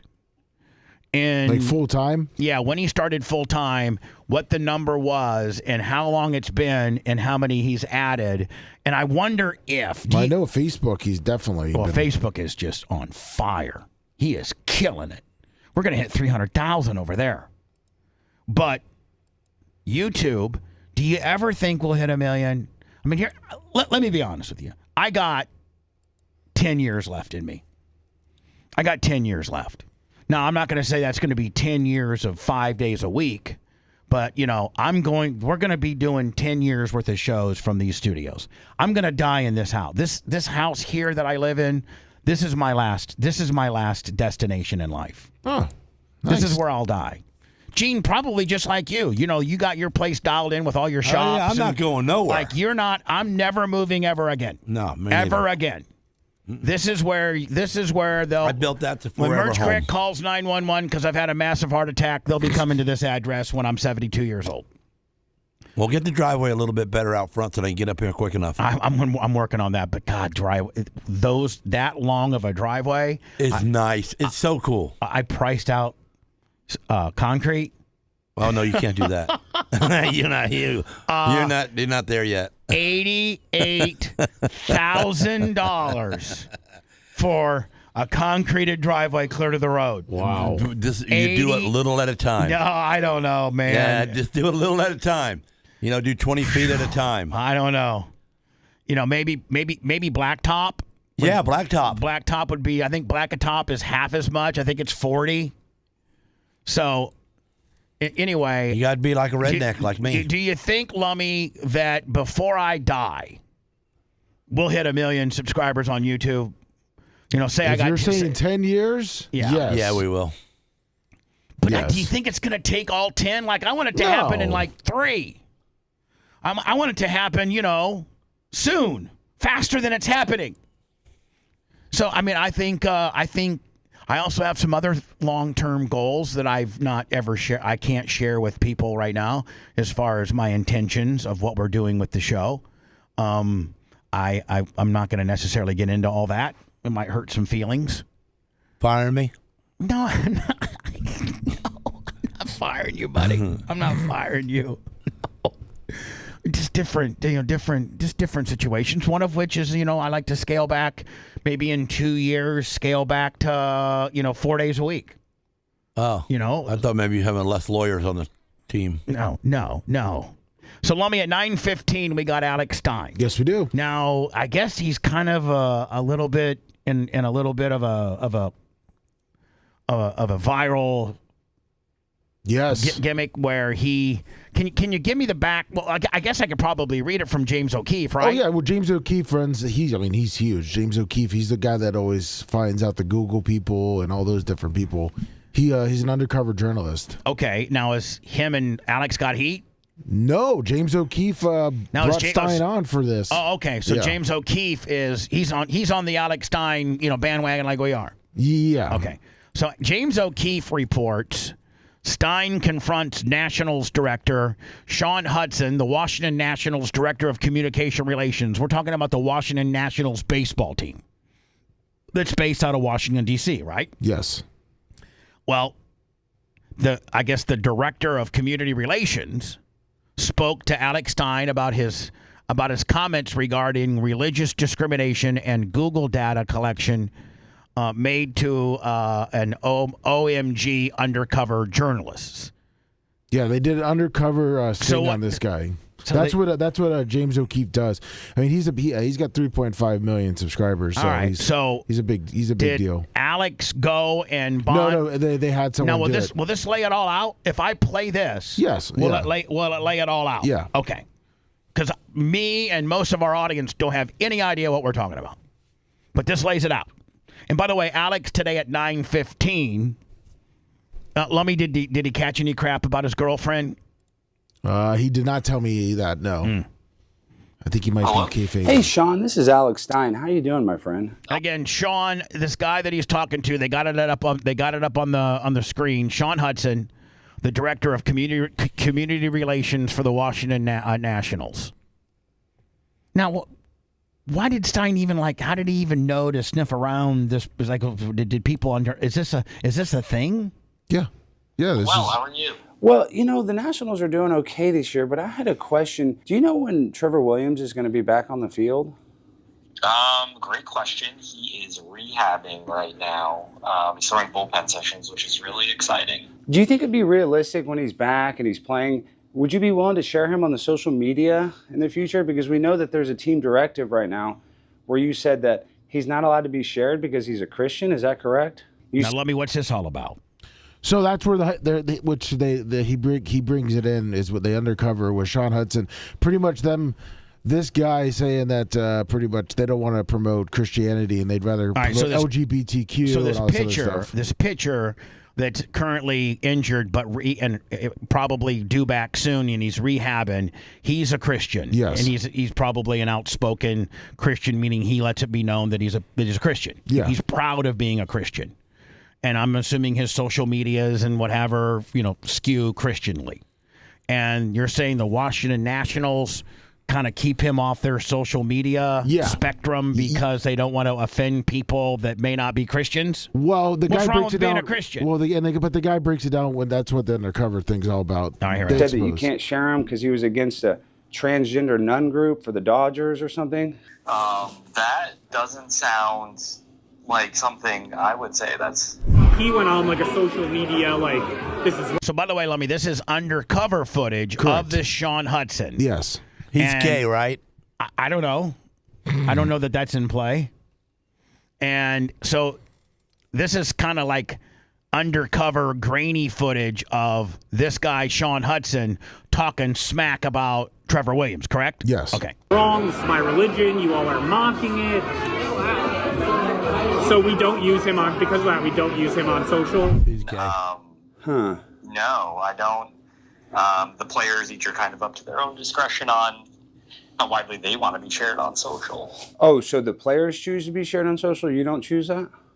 Well, it's kind of like some guys are more engaging than the other ones. If you go to our social media page and you see when players arrive at the ballpark and they ask I don't know, is it a hot dog, a sandwich, or something like that? I see those videos. Some guys just are like, hey, not for me today. Pre-game routine, stuff like that. When they're like, is a hot dog a sandwich? And the players come up, you know what I mean? We don't ask him. So in an undercover conversation he was having with somebody, Sean Hudson says, when we do these, players are walking into the stadium, goofy little questions that we ask them, we don't include Trevor Williams because he is an outspoken Christian and we don't like that. Correct. That's basically what we got going here. Yeah. And why do you got to hate Christians? You don't hate. You're not going to do that for Jewish people. You're not going to do that for Muslim people. You're not going to do that for why is it illegal? Why can't you be proud of your faith, whatever your faith is? Well, what this guy finds out in the when they undercover is what this guy's belief is and what he's pushing through the Nationals. Oh, what Sean Hudson's actual belief is, and what he's pushing. So since he's the director of community relations, he makes it a little bit more, rather than to keep it open for all interpretation, he kind of makes it about what he thinks. Yes. Yeah, and then also, she overheard you say something about how every single fan that goes to the ballpark, you collect their Google data and their Google search history. Is that correct? No. What? How you do that? Do they do places have that ability? Well, yeah, by facial recognition. Oh, that's not possible for us. If you ever come to a Nats game, there is someone on our team who is responsible for figuring out everything about you. So we're tracking it. If you're accepting cookies, we're getting the plethora of your Google history. What? He admitted it. Yeah. He admitted it. Yep. Another alarming thing, though, is it true? Man, Alex did a great job here. Yeah. How did he get him on? With James O'Keefe. James O'Keefe did the undercover operation. Oh, and okay. Stein called him. Wow, this is great. The whole piece is great. Yeah. Is this kind of a thing? Yeah. It should be. That's what James O'Keefe does. Is the Sean Hudson guy in trouble? They're looking into it. It's becoming a bigger thing. You're trying to push communism on the fans at the games? Because I thought that was pretty alarming when she told me that you're a communist. No, apologies. You said this is Alex Stein? Yes, Alex Stein. Sure, Alex. No, that's not true at all. By the way, James Boyle, yes, asphalt millings are $300 and $400 a dump truck load, but I would probably need at least 8 to 10 dump truck loads. Oof. There is a Join the Communist Party poster up in my kitchen. I would love to find ways to, every home run is $100 donation. That's communism, you know what I mean? That's redistributing someone's wealth. what a cool opportunity for us to also. Who is this guy talking to? Because he's very braggadocious. The bartender. Oh, it's almost like this guy's on a date. Oh, okay. And he's trying to impress the person he's talking to. Because he's very braggadocious, Yes. trying to, So be a little bit of like the voice of reason. If you're a sports fan and we piss you off, where else are you going to go? Either way, I don't give a shit. Well, and then also there was something weird about how Pete Hegseth and some of the players would like to meet Pete Hegseth, but then you tell them that he's already left the stadium, and I thought that was pretty bad. If a player wants to meet the Department of War, I thought that would be, something that you would, help facilitate. And Pete was there, and a few players texted me, and they were like, "Is he going to be here after the game? I want to say hi." And I'm like, "Oh no, he left. Like he's gone. No, sorry." This guy needs to be fired. Yeah. Immediately. He's got an agenda. Sure does. The person in that position needs to be all-encompassing and not have your own personal agenda. And if Pete Hegseth is at the game and you work for the Nationals, and at the end of the day, your ultimate product of the Nationals are your players, right? That's who you're trying to promote and trying to, promote and that's your product is your players.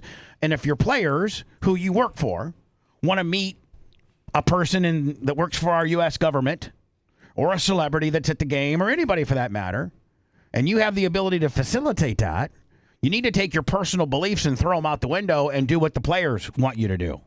I'm not sure. Do you have an email I can reach out to? One last thing. Do you think if you do lose your job working for the Nationals, do you think the Boston Red Sox would be willing to hire you now, Sean, after you said all this?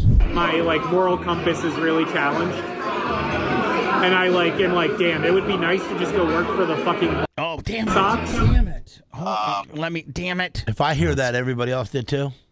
No, I just dumped it. Oh, okay. I dumped it. So basically what he said and what you're, potentially terrestrially, I had to dump it out because he said his moral compass is being challenged with the Washington Nationals, meaning he's not. They kind of keep a thumb on him what he really wants to do, and he'd like to go work for the effing Boston Red Sox.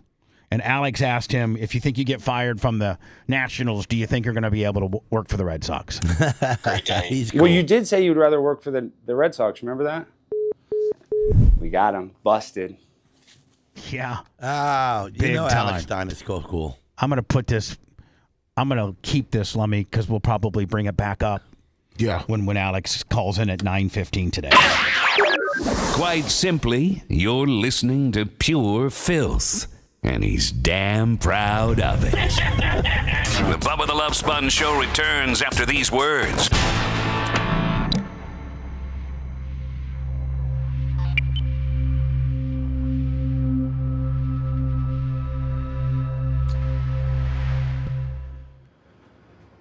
Get those thumbs up for Gene. We got any up? Oh yeah, we got it. Okay. Thumbs ups. Thumbs ups. Thumbs up for Gene's. Most lefties are gay. Let's see if Gene can smoke a G-ball by 8 o'clock. What? Let's see. Lefties are weirdos, so gays go right with them. Gene. I don't know if that one is necessarily the stance of the Bubba the Love Sponge show.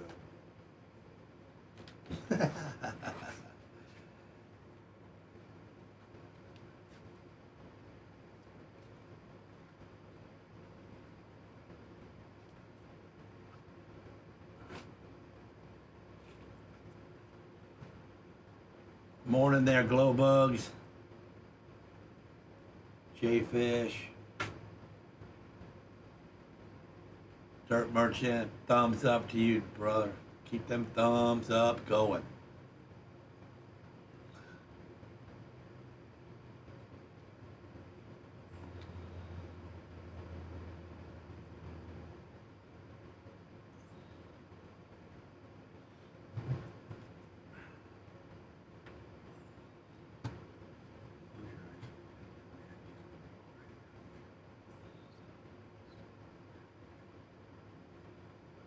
Quote of the year right there. What did I say? You got a pretty big mouth today. It's going to get your ass in trouble if you don't. Well, because my body ain't frozen. Yeah, well.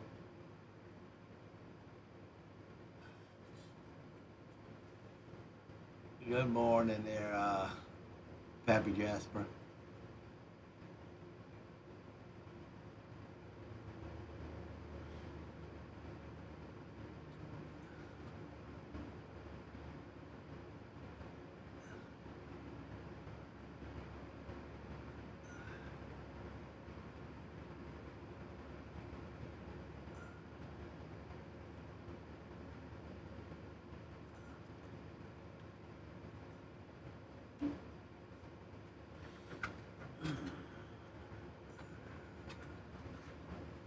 Nats fan, morning. Organic Gene, morning. Thomas Gibson. PJR. I don't know what piece that is, but. Iggy McGillicuddy gets it 5 memberships. Thank you, Ig. Monday we're closing chat back down. Get your memberships.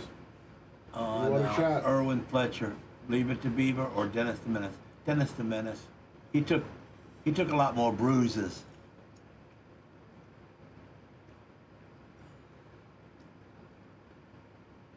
Well, that chat board's flying through there, ain't it? Sure is. It's getting in there so they can tell Gene. By the time I look at one, I can't look at 4 more because they don't went by. I got 2 bikes. I really got 3. Got an old shovel head that I'm going to work on, and I got a 2023 and a 2020. I got to get the 23 a little bit worked on, some lights put on it, handlebars changed, and the gas tank bolted down. It had a dent in it. I had it painted so I can get it ready so Bubba can use it.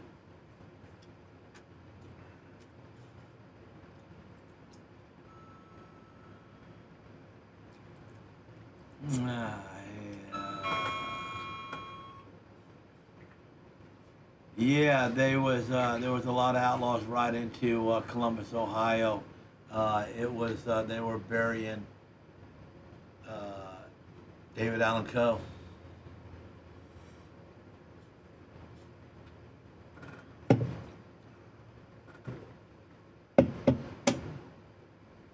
Good morning. Pull your luck, something. Radio 26, thank you.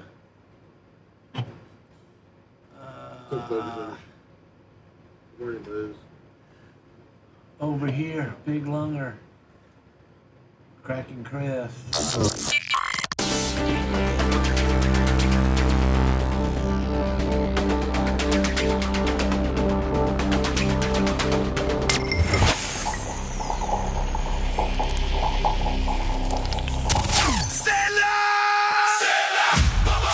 Do you own a commercial property in the Bay Area? And is it in need of some landscape maintenance? Contact Average Joe today. With over 15 years of experience, Average Joe is one of the Bay Area's leading full-service commercial landscape contractors, offering irrigation repair and installation, as well as 3D landscape design and installation. Check them out on the web at averagejoetampa.com or email Joe directly at joe@averagejoetampa.com and let them put together a service plan for your needs. Tell them Bubba Army sent you. Banned in all 50 states and 100 countries. We're back to the Bubba the Love Sponge Show.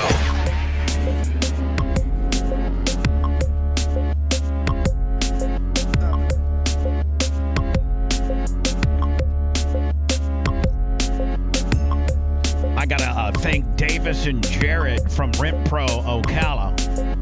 I needed a piece of I needed a little mini X 2 weeks ago to do a little job at the track.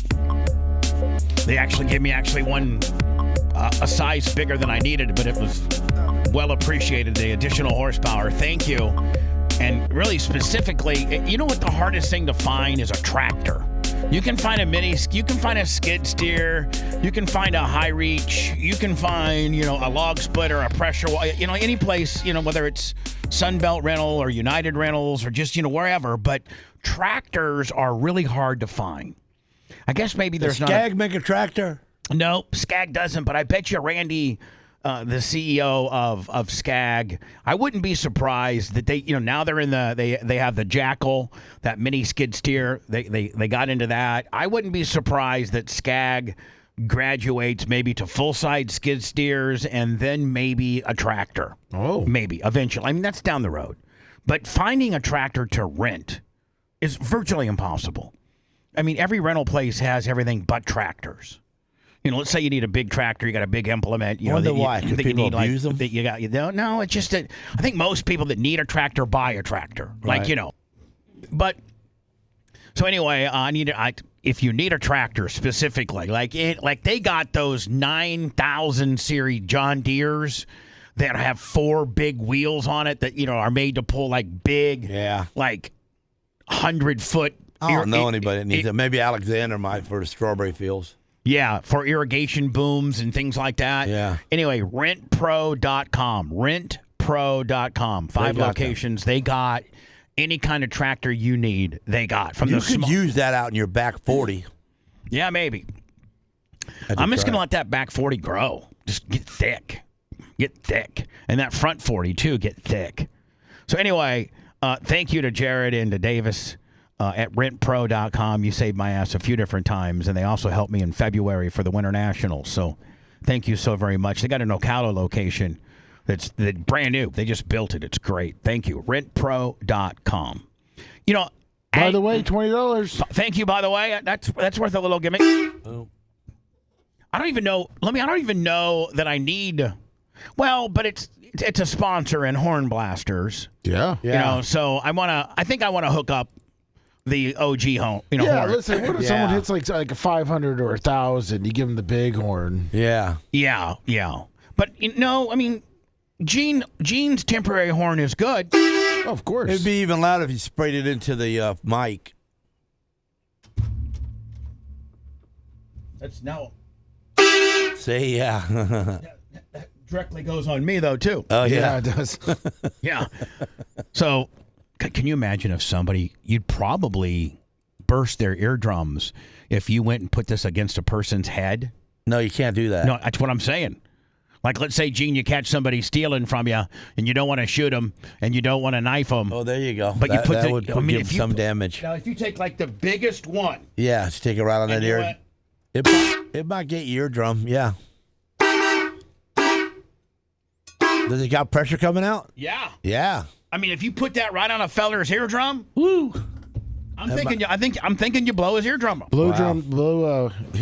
Man, that hurts too. I had 2. You had a blown eardrum? You had a blown 2 eardrum? of them. Paper Towel Willie, $50. So did you say what a lot? I was like 7, 8. So, but it hurt a lot. Hello, you're on the air. Go ahead, quickly. Hey, Bubba. Good morning. It's Susan P. Hi, Susan P. Have you officially relocated to the Panhandle? Not yet, but I'm here today. I'm closing on my house in a few hours. Now, are you in Fort Walton Beach ish? No, I'm in near Panama City. All right, so 101.1 is our station up there. Can you get it? Yeah, I've been listening to it. I always listen on that when I'm here. Man, fantastic. Does it sound good? They do good. They do a good job putting it together. Sounds real good. Yeah, and I used to listen on 103. It used to get pretty close to Panama City, but now the 101 is great. Yeah. Yeah. So what do you got going on, Susan P? All right. So I'm buying the house today, and I'm going to be back and forth for the next couple months, but I desperately need the lawn mowed. Like these people, they're military people, and they got shipped out, and the freaking lawn needs to be mowed big time, and I don't have anybody. So I'm putting an APB out for any lawn guys and the Lynn Haven area that can come and maybe help me out this either today or tomorrow morning and cut this grass. Now, are you going to eventually just need like maybe hire a lawn service? Because you don't strike me as the kind of person that wants to mow their own lawn. No. No, I used to do it, but yeah, I don't want to deal with that crap. So yes, I definitely will need a lawn service. So we need somebody that's listening to us on 101.1 out of Panama City. Now, what city specifically? Lindbergh? Lynn Haven. Lynn Haven. So somebody that's close to Lynn Haven, that's Bubba Army, and has a lawn service, much like like Average Joe down here in the Tampa area. Yeah. That's our official Bubba Army lawn dog. So maybe we got somebody in the Panama City area that's Bubba Army listening right now, and they can call us. 813-90-BUBBA, 813-902-8222. We get their information, and then we pass that along to you. Yeah, or they can just get Lummy, and Lummy can give them my number, or Yeah, Lummy's going to put. Trust me, Lummy's going to put all this thing together. Lummy puts everything together. I got you. So I know. Why do you think I'm calling? Yeah. I know when I'm. I'm going to need somebody for everything once I get settled in. I need a handyman. I need a lawn guy. I need. I'm going to need a lot of things. AC you got guy. a pool? Yeah, no pool. No pool. Nope. Yeah. So no pool boy. No pool boy. No, but I definitely am going to need, one of everything. But right now, I'm in desperate need of a lawn. So if you're listening to us on 101.1 out of the Panama City area, they can also email the show, right? Yes, they can. Show at thebubbarmy.com. Show at bubbarmyhq.com. Show at bubbarmyhq.com. And if you're a lawn person in the Panama City area, we got a Hall of Famer and royalty, if you will, Susan Poitras, that needs some help. She is a single woman who doesn't have a man up in the cut to do manly type stuff, so she has to hire it out for you great Bubba Army people that happen to be maybe potentially listening. Exactly, and of course, I always like to support our listeners' businesses, so that's why I'm calling. All right, man. But anyway, so I'll be back and forth. I'll see you guys, in June or July before I leave at some point. But I'll be, I'm excited. All right, Susan P., we got the APB out for you. Thank you. All right, now, thank you. So, as I get older, I can admit, and Lasker might be able to admit, but he's probably so arrogant and cocky that he won't, the world that he lives in. But Lummy, maybe you'll be able to admit, or like maybe some of anybody that's listening to the program or watching the program right now, it seems as though as you get older, you become a little bit more hesitant to do some stuff that you used to have no problem doing. And let me give you some examples. For instance, I never used to be afraid of heights.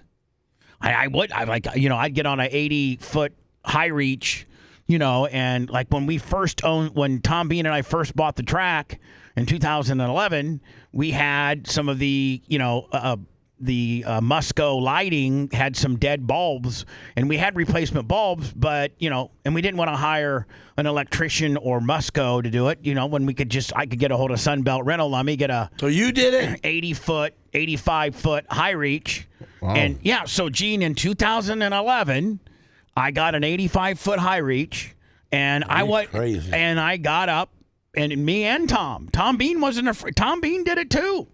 Wow. But I'm scared now. We just had to replace some lights for February, and I'm like, I'm not doing it. Nope. Let me see if that's a lawn dog on one. Yeah, and that's because we're getting older and we ain't got much more to go. And so let me give you another example. I never used to be afraid of roller coasters. I would ride any roller coaster in the world. I don't care. You won't? I did, the ones that go all the way up and then they free fall. I used to do the sling when the Florida State Fair first came here, and I was in the Power Pig in 92, 93. They had that slingshot gimmick. Remember, Gene? It was called Sky Coaster, and they would put you like in this little taco nylon pouch, and then they would shoot you up in the air. I did that. Paper Towel Willie, $50. Thank you, Paper Towel Willie. Let's not forget, Lummy, I jumped out of an airplane. You sure did. At 12,500 feet. And what did that get you? And almost dead. Yeah, there you go. And so, thank you, Paper Towel Willie. Another one for you. McGillicuddy gifted five memberships. Big Friday, man. Thank you. And so, I skydove. I rode roller coasters. I wasn't afraid of nothing except snakes. But in today's world, I'm like, I'm not riding any roller coasters. Nope. Don't need to ride one. And we had the 85-foot high reach there this past February because we were changing out bulbs. I wouldn't do it. Now, Larry Plummer and I and Erica and Mary Lou got in it. And I'll tell you one thing, Gene. You want to watch a race, get on one of those big high reaches. And I went to 40 foot, 50 foot. I went to 50 foot. But it was in the middle of the infield of the racetrack, and I put it up 50 feet, and you can see it's unlike it's a different angle completely because you're looking down on him. It's and you can see a guy, and as he starts to kind of start scotching to the top, and you can see slide jobs in the sideways. It was way bigger, and you can see him setting it up when you're on top of him, rather than they just coming by and you're if you're standing. Yeah, you can't see that angle. No. So. One of the things I won't do anymore is I will not ride roller coasters, and this is exactly why. A terrifying roller coaster rescue is underway in Galveston, Texas. Happened yesterday. They're stuck there? A car became stuck on a vertical track, leaving 8 people dangling at the very top of the ride. Firefighters are using a long ladder truck to reach the several riders that are several stories above the ground. Crews are working to remove each rider from the ride by gently catching them and lowering them into the basket at the end of the Nope. before walking them down an incredibly steep. So they have to release each because they're being hung with like the seat that goes over your shoulders and goes down to like your waist. They're upside down. Yeah. So that's what holds you in. Oh, I'm suing the hell out of that place. They can't release that without you plummeting to the ground. So they have to position this bucket underneath your seat, and then I guess they can maybe. They can't hold you anymore, so you got to walk down that. So then here's the deal, Gene. Each one of those seats have like a little. Some type of tool that you can, so that because if they hit the button, they would release them all, right? Yeah. But they can individually release them for emergency purposes like this. So they have to individually release the seat. What a tool! And then you got to walk down this. No, I'm not doing that. Yep. I didn't pay for that ticket. So here's this is why I ain't riding roller coasters. Is everybody okay? And then make sure that they are calm with the situation. First of all, I would be so hysterical that I'd probably pass out. There she is. That just saw her feet come out of the car. Man, you don't realize you don't appreciate first responders and badass firemen until that happens. Until they're saving your life. And there's nobody else You're that's upside down. They pulled you into that basket. There's nobody backwards. else that has the equipment or the technology or the skill set to be able to get you out of this conundrum except a badass firefighter. Tip my hat to all you boys and women out there. Viewers brought her out and carried her down onto the firefighter basket that's up here on ladder. Now look, they've gotten 2 out. Yeah. And they got 6 to go. And so then, they position the bucket right underneath you. Then you got to drop down into the bucket, and then you got to walk down. You got to walk down because you can't have that much weight in there, or they'll have to move. But not only that, Gene, you got to walk down because they efficiently can't get. It would take them 4 hours. Yeah, to go up and down because those things are slow. Those, they have to be very, very steady and rigid, so they don't go very fast. So they're not made to do extraction quickly. They're made. Most of these things are made to just shoot water on top of tall buildings. Number one, and as you so they have to have you walk down because they can't just time wise. Okay, we got one guy, and then don't forget the bucket's got a weight limit too. Right, that's what I'm saying. That's why they got to go down. I may not even get saved because my weight's going to put him over the bucket. Yeah, they can't do Sorry, anything. Mr. Clem, you're 302 pounds, and that puts us right at bucket weight deal. So we got a jump bag on the bottom of the ground. We got a jump bag. she is out and explain to them that it's going to be a while before. I'm freaking out in that thing. Listen to this. We get you down, but we're going to get you down safely. Just bear with us and follow our instructions. Oh my God! And I don't think you could necessarily. I don't think you can necessarily sue them because you didn't die. You can't sue them? I don't think so because you didn't die. If maybe you'd suffered some type of injury from the abrupt stop, like maybe you whiplashed your neck or something like that, but any little minor injury you occurred that for when I don't think you could sue them because you didn't die and you didn't get hurt. You can't sue them for a stuck willy. So want it. To go right along the lines of, as you get older, you kind of change your mindset about, like Lasker. Is there some stuff that you used to do that you won't do anymore? Like, I don't pull guns on people so quickly. Oh, you don't? Oh, that's good. You used to do that? What, you just pull a gun on a guy? Yeah. Like willy-nilly? Just pick it up and lay it right on the bar. Yeah, see, I don't want no problems here. This is the reason why. Boom, set my gun down. So if you're you used to at a bar put your gun on the table. Yeah. You don't do that anymore. They just leave me alone. Has Sarah kind of chilled you out on some of that? Completely. Yeah. She doesn't want to be any of having that. a family, you know what I'm saying? Before you didn't have a family. No. I mean, you had Jennifer and she and I was pretty good about keeping up with her and not trying to be in trouble, but I was still young and stupid. So there's this article that came out and said there's 15 things that as you get older you might regret, and it says closure. And I've often thought about this, like, what's my funeral gonna be like? And, how's the media going to report it? And they're not going to be favorable. Longtime shock jock and part of I don't know how many different scandals. Bubba the Love Sponge, of course, most infamously known for the Hogan sex tape, as he taped his wife having sexual relations with Hulk Hogan. And then they'll say, and distributed it on Gawker and tried to ruin everybody's life. When realistically, only half of that's true. They might say that on the news, but they ain't going to say that at your funeral. No, on the news. How's the news going to report me dying? Chalk Jock and Bad Boy and complete dickhead Bubba Clem died of a massive heart attack for being a fat ass. Big surprise. Killed a kid. They won't even say, I got acquitted by a jury for the killing of a wild boar. They'll say, killed a pig and rating scandal and sex tape and blah, blah, blah. I don't think that they'll... Who cares? You had a great life. Right. So it says, what will people be doing and how will they be reacting at your funeral? Close your eyes for a moment and imagine you're at your own funeral. A little unsettling, yes, but stick with me. Now think about the life that you led, the people that you met, the experiences that you shared, and the places that you've been, what you're most proud of, and the things that you wish you'd have accomplished, and the things that you would have done differently. People die with many different kinds of regrets. Don't be one of them, blah, blah, blah. So it goes through 15 different things that over the survey, people let them or told them that they wish they would have done differently. Well, a lot of these, I say no. Like, for instance, not traveling when you had the chance. Nope. I don't regret that. I traveled where I wanted to go.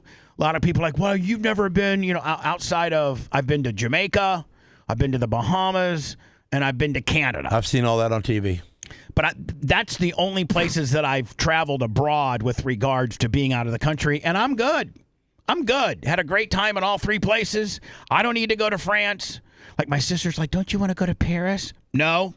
That sucks. Don't you want to go to London? No. I've been there. I went to England. It sucks. Don't go there. Yeah. No, I don't. They don't even got ice. They don't serve any drinks with ice. There's no ice. So, no, I don't align with this. Not traveling when you had the chance. And a lot of people make fun of me because, you know what? My idea of a great vacation is going to Indiana. And going back to my hometown and seeing my friends and seeing Larry and spending time with Larry. That's my idea of that's my happy, I'm good. Staying too long in an unhealthy relationship or a bad job. No, not really. Did that. Not really for me. Lummy, you participate as well. Yeah. Lummy, was your first marriage? Did you stay too long in that? Yes. Okay, so that kind of applies for you. Yeah, 100%. All my relationships, they unwound for various reasons. I am probably to blame for the majority of them. But now maybe my significant other would answer this, but not me. And I never had a bad job. I got fired from a lot of them. Never taking a big risk. No, I've taken risks. Woo, I've taken risks in business. I've taken risks in my personal life. I don't regret that. I still wonder about a few of them. I don't regret the risk you took. Yeah. Caring. So far, Lummy, I'm no on all these. Nope. Caring too much about what other people think. Yeah, you do. Yeah, probably. No problem. Probably. You can't do what I do and see the haters and the trolls and their comments and it doesn't bother me. It perturbs me because. Is that a word? Yeah, perturbs. Yes, it means a real one. Yes, Gene.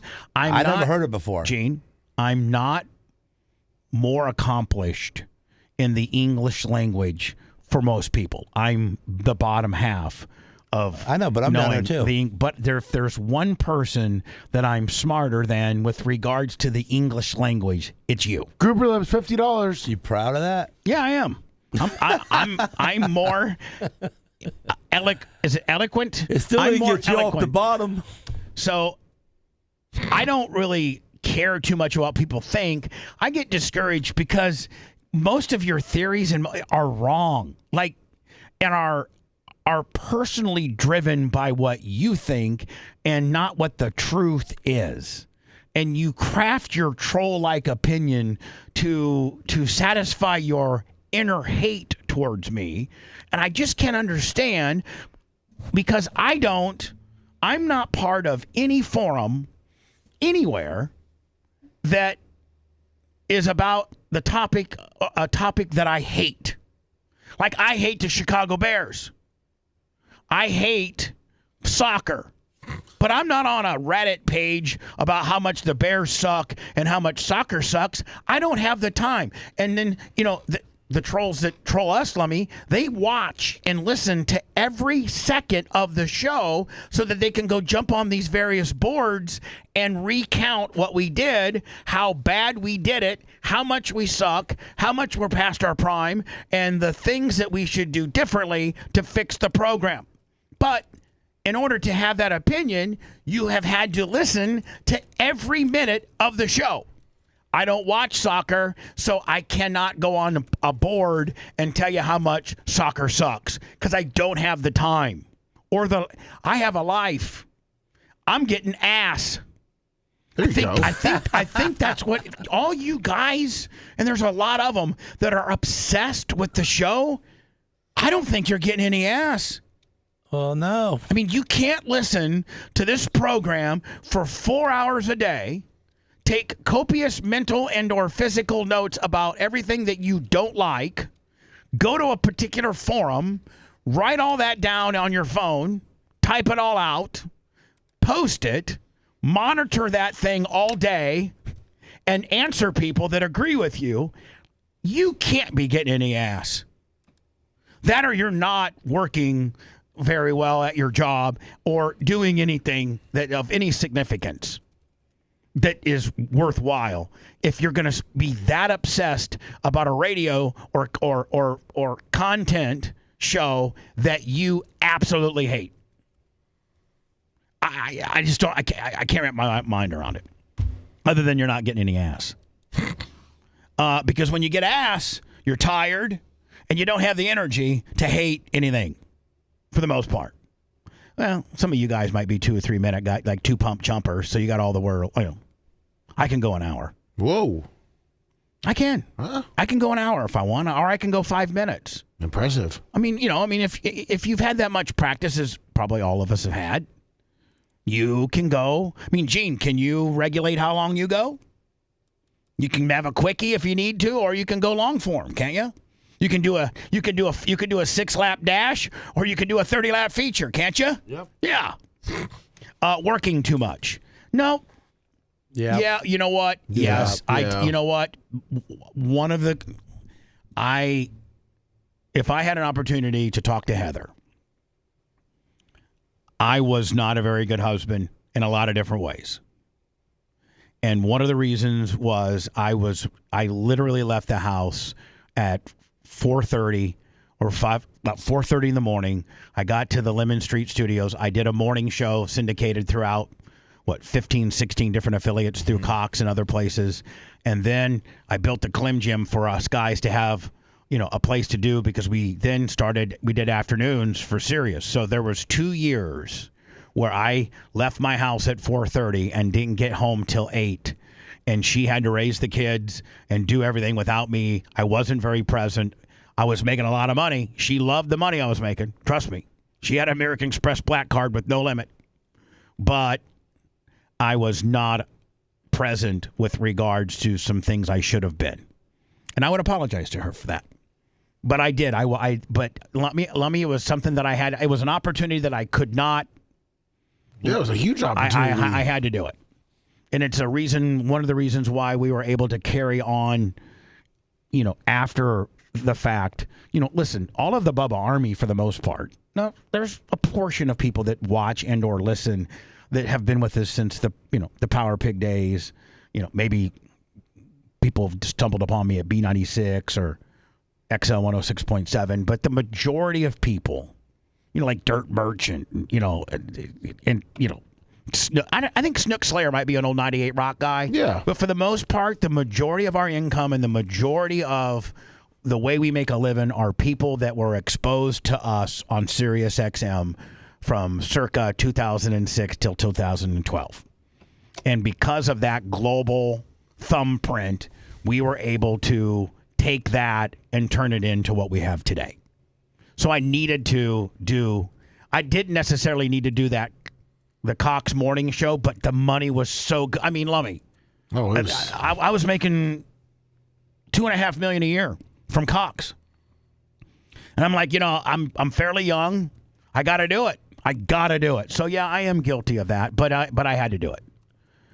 You know what? I agree with this next one. Not asking your grandparents questions before they die. I wish I would have spent more time with my grandpa Fred and my grandma. I wish I would have spent more time with my grandparents because they're very worldly, and you appreciate your grandparents and what they went through. Our grandparents went through the Depression in that era, and which made it they're far more tougher and resilient people than we are. And we could have learned a lot from them had we taken the time to talk to them and spend time with them. So I do regret that. Oh, this next one, absolutely. Failing to make physical fitness and health a priority. Yeah, when I got to my fattest at 488 pounds and I couldn't wipe my ass, I'd let myself go so bad. I got to Tampa and became an overnight sensation, and literally had 5 restaurants I had a restaurant every night bringing in, free food. So you were still getting the pee, man. Me, Guido, Cowhead, we got fat as hell. You think you would have been somebody if you were skinny your whole life? I don't know. It doesn't matter because you still got the ass. But here's the gimmick thing. of being a big guy. Here's the thing. A lot of people lose weight because they can't get ass. Yeah. I was fat as hell and still getting ass. That's what I'm saying. So I had no incentive to lose weight. I just got fat.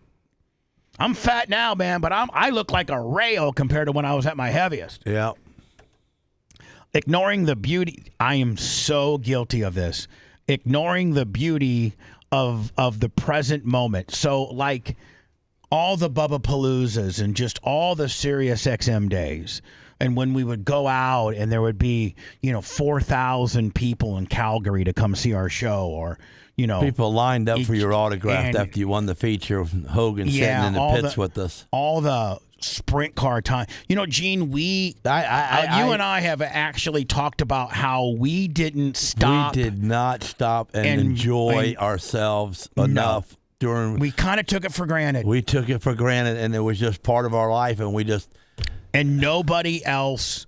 Hogan used to come to our shop and just sit down. I mean, with chicken, he just sit down. Right there with us. I'm so guilty of this. Not taking in and enjoying how special the particular moment that I'm having is. Whether it's, I got 1,000 people that showed up at the Manhattan Hooters, when I was at Sirius XM with Spice Boy and Brent, or when me and Brent went out to Vegas and I had like 3,000 people show up for a autograph. Like it was just, signed forever. It was just, I took it for granted, and I wish I would have stopped and realized how special this moment was. I wish I would have documented it more. I wish I would have taken more video. More pictures. I took video when I should have taken video, and I didn't take video when I should have taken video. Here's another one. Trying harder in school. Yeah, No, I did a good job there. I was a complete. I would have read more. I would have tried harder. I did not apply myself. I just got by. I would have read more too. Is this a potential landscaper out of Panama? No. Oh, okay. Well, why would listening to him? So yeah, I should have tried harder in school. Hell, when I went to college, I didn't even go. I just this is stupid. Hold on. I'm in my dorm room that my mom and dad are paying for. I can stay up as late as I want. I can order as many pizzas as I want. I can do steroids, and I can go to the gym and lift weights. I don't need school. Well, and I really didn't, because nothing I learned in college would have applied to me turning into the radio personality that I became. You know who gave me my break? A guy named Kerry Gray. Kerry Gray. That's who I owe everything to. A guy that I met that said, hey. Over a joke. Oh, yeah. A guy that I got heat with because he wanted to go backstage for the Naughty Nighty contest, and I was told by the owner to not let this guy back there. So when he comes up to me and tries to go backstage, and I'm a bouncer at Club Jubilation in Terre Haute, Indiana, and I go, hey, are you the DJ that hosts the contest? He goes yeah, I'm Kerry Gray, 103 PFR. I'm like, well, listen, you're not going back there. Why not? I go back and sign up all the girls. Hassan, that was the guy who was a Middle Eastern dude. I said, Hassan says you're not to go back there. You're supposed to go get the wireless microphone, and I'll bring the girls out. And then here's the statement that changed my life. Plus, how hard can it be to be on the radio? That's what I said to him. It's like, well, hey, tomorrow we're having a April Fool's Day. It was April 1st, 1986. And we're putting non-conventional radio guys on the air, people that know nothing about radio. We're going to say that, you're the new jocks. Why don't you come sit in on my show? I do afternoon drive. Be there. Did he name you? Yes, he's the one that gave me Bubba the Love Sponge. Right. And I'm like, I went in there and that changed my life. I went in there, and the first 30 minutes on me, I see all these request line ringing, and they're all hot chicks and these sorority girls that want to hear Rock Me Amadeus and Janet Jackson Nasty and I Want Your Sex by George, all the stuff, all the top 40 stuff at 86. And they're all calling him and telling him how cool he is. And then I hung out with him a little bit and went to a few of his personal appearances. And all these chicks are just throwing themselves on him because he's the guy on the radio. And he doesn't pay for nothing. He gets free food, free, oil changes, free everything because he's the big, most popular guy in the entire town. He's the radio god of Terre Haute, Indiana. And I quickly figured out, man, I want this. This is what I want. I want to roll around and be the guy on the radio that everybody wants to give free stuff to, and hot chicks want to have sex with you. It can't get any better than this. Not to mention that my first pay was $75 a week, but I didn't care. Not standing up for yourself. No, I never really had that problem. I never had that problem. I've always been able to stand up for myself for the most part. Being afraid to say I love you. No. In fact, I've said it too soon. I'm the complete opposite of that. I've said it too soon, too many times. Yeah, but to the right, what like? No, yeah. Everybody. Your son. No. Say it a lot to him. Yep. I say it a lot to my mom. I don't say it a lot to Coben, and I think about that sometimes. You should. I should. You're way more of a hard ass when it comes to dealing. I tell Tyler I love him frequently. I love you, bud. That's what I always say. So you need to lighten up on that, and you need to tell Coben you love him. I need to tell him more often. Not realizing how beautiful you are. I've always been cool. I've not been. Far too many people are let's break this down as to what they're saying about it. Far too many people are insecure when they have no reason to be, and that acts as a deterrent to realizing your dreams. Too many of us spend our youth unhappy with the way that we look. But the reality is that when we are our most beautiful, blah, blah, blah. No, I was 500 pounds and I thought I was hot. You had the swagger for it. That's right. That's all it takes. This is definitely probably something I'm guilty of.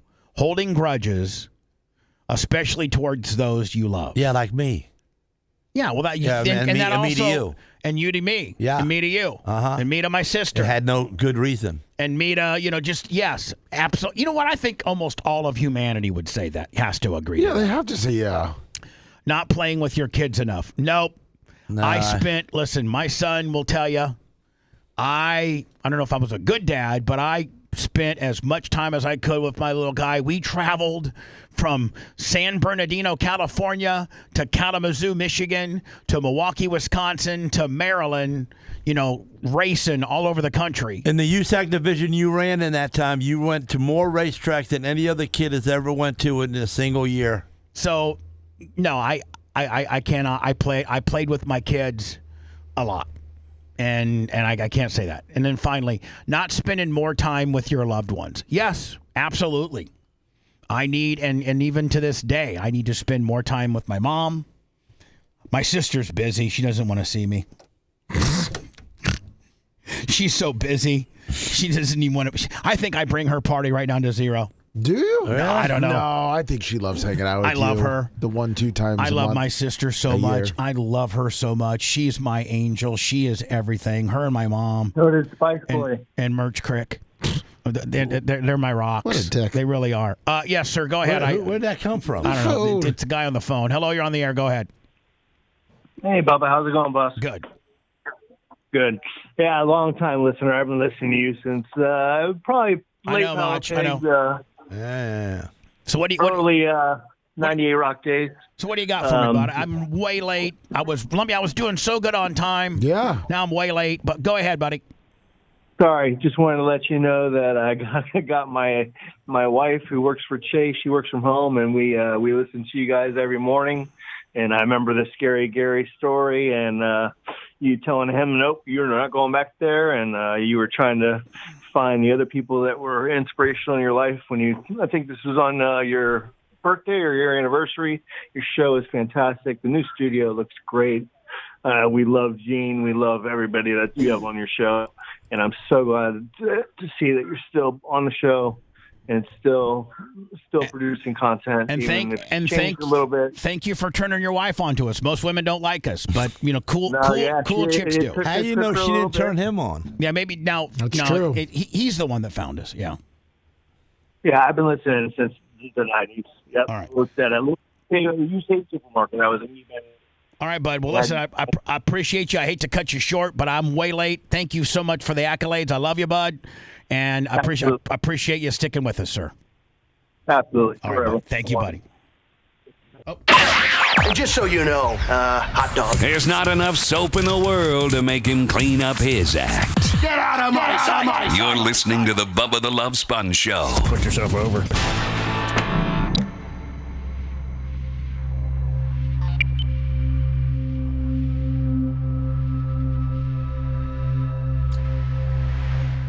That in my ear, and I'm like, Well, that's why I was who like, said that? I looked over. I'm like, And I'm thinking, Macho Man said that? No. I'm just in my mic right now. That dawned on me. He ain't got no mic. So where'd that come from? Yeah, but we flip the mic, or flip the. I was going like, oh shit. Give Gene those thumbs. Where we at? PayPal, Cash App, Venmo.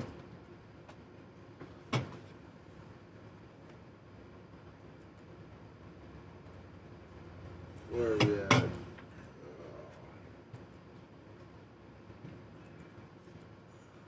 $7.75. All right. Good track. What's up, Black Guy and Cali? Dirt Merchant.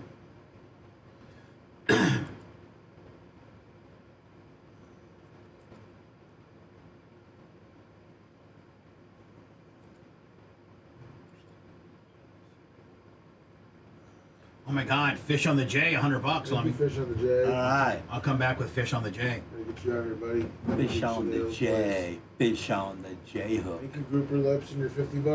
What's up, Black Guy? Come back with them, Lummy. Will do. Yeah, Friday, Xerxes. The update. Oh my God, Tease, is she's race pool service or is that? No, that's not. Is that Tease? I think that's Tease. Yeah, Ray's. You said. Ray's pool service. Yeah. Gene sang a great karaoke version of Kryptonite in Tease. 1707. Do you remember the day at all? Yeah, I remember. Yeah, that's Tease. Bubba Thank you, said I Tease. couldn't I'll sing, put you over when we come back. But I sang it. Man, that was a lot of pressure too. Well, that You sucked. sang it. You sang it good. Gene. I hated it. I was freaking out. What was that? When you sang When Sarah? you made me sing. When he sang Kryptonite. Sing Kryptonite, had my glasses on, and I was like trying to be a rock star when I'm not. Well, you're a rock star. That was You're a just lot not of a rock star singer. That was. I made it through that day though. No, next week, Firecracker. Colton's in Indiana. Getting called Iraqi. In Indiana, he looks like an Iraqi. Yeah, that's what happened last year. That guy at the car wash. Indiana's not real ethnic. I mean, well, there's a lot of Hispanics. The Hispanics outnumber the black people up there. Yeah. Yeah, Jimmy the Bear Hayes, the studio is great. It's the nicest thing ever. It's like just the attitude of the place is cool. What's up, Internet Fred? I mean, yeah, I get the cleanness, but I don't care about all that as much as it just it's more organized, manly. It's more man cave-ish. Like it's a more technically advanced, smaller space. Yeah, it looks like, and I'm gonna tell you something, man. It just the tile is amazing. The 3D look of it. And then them octagon type lighting that you see in the air that we got. It's just cool as hell.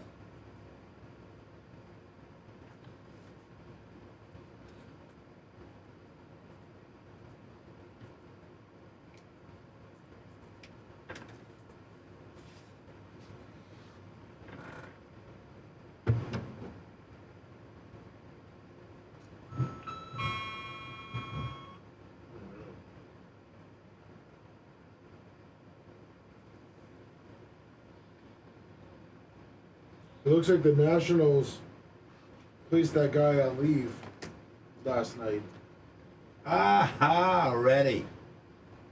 And that's completely Alex. Yep. Right? Yes.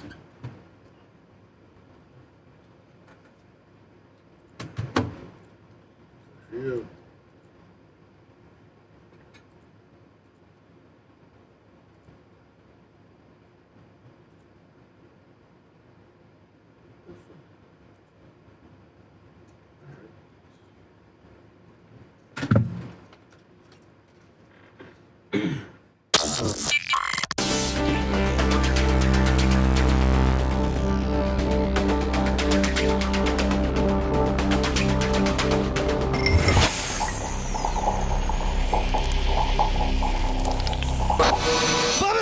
I love everything about the show. Every day for 4 hours, man. It just makes time fly by. Gotta be Bubba. This is awesome. I love it. And I spent about 2 hours in my car when it's supposed to be a 20-minute break. Bubba the Love Sponge. You're listening to the Bubba the Love Sponge Show. Oh my God. Fish on the J. 100. Grouper left 50. It's a fish day. And Teese. God, I love Teese. 200. Woo. She's Hall of Famer. Susan Poitras, Hall of Famer.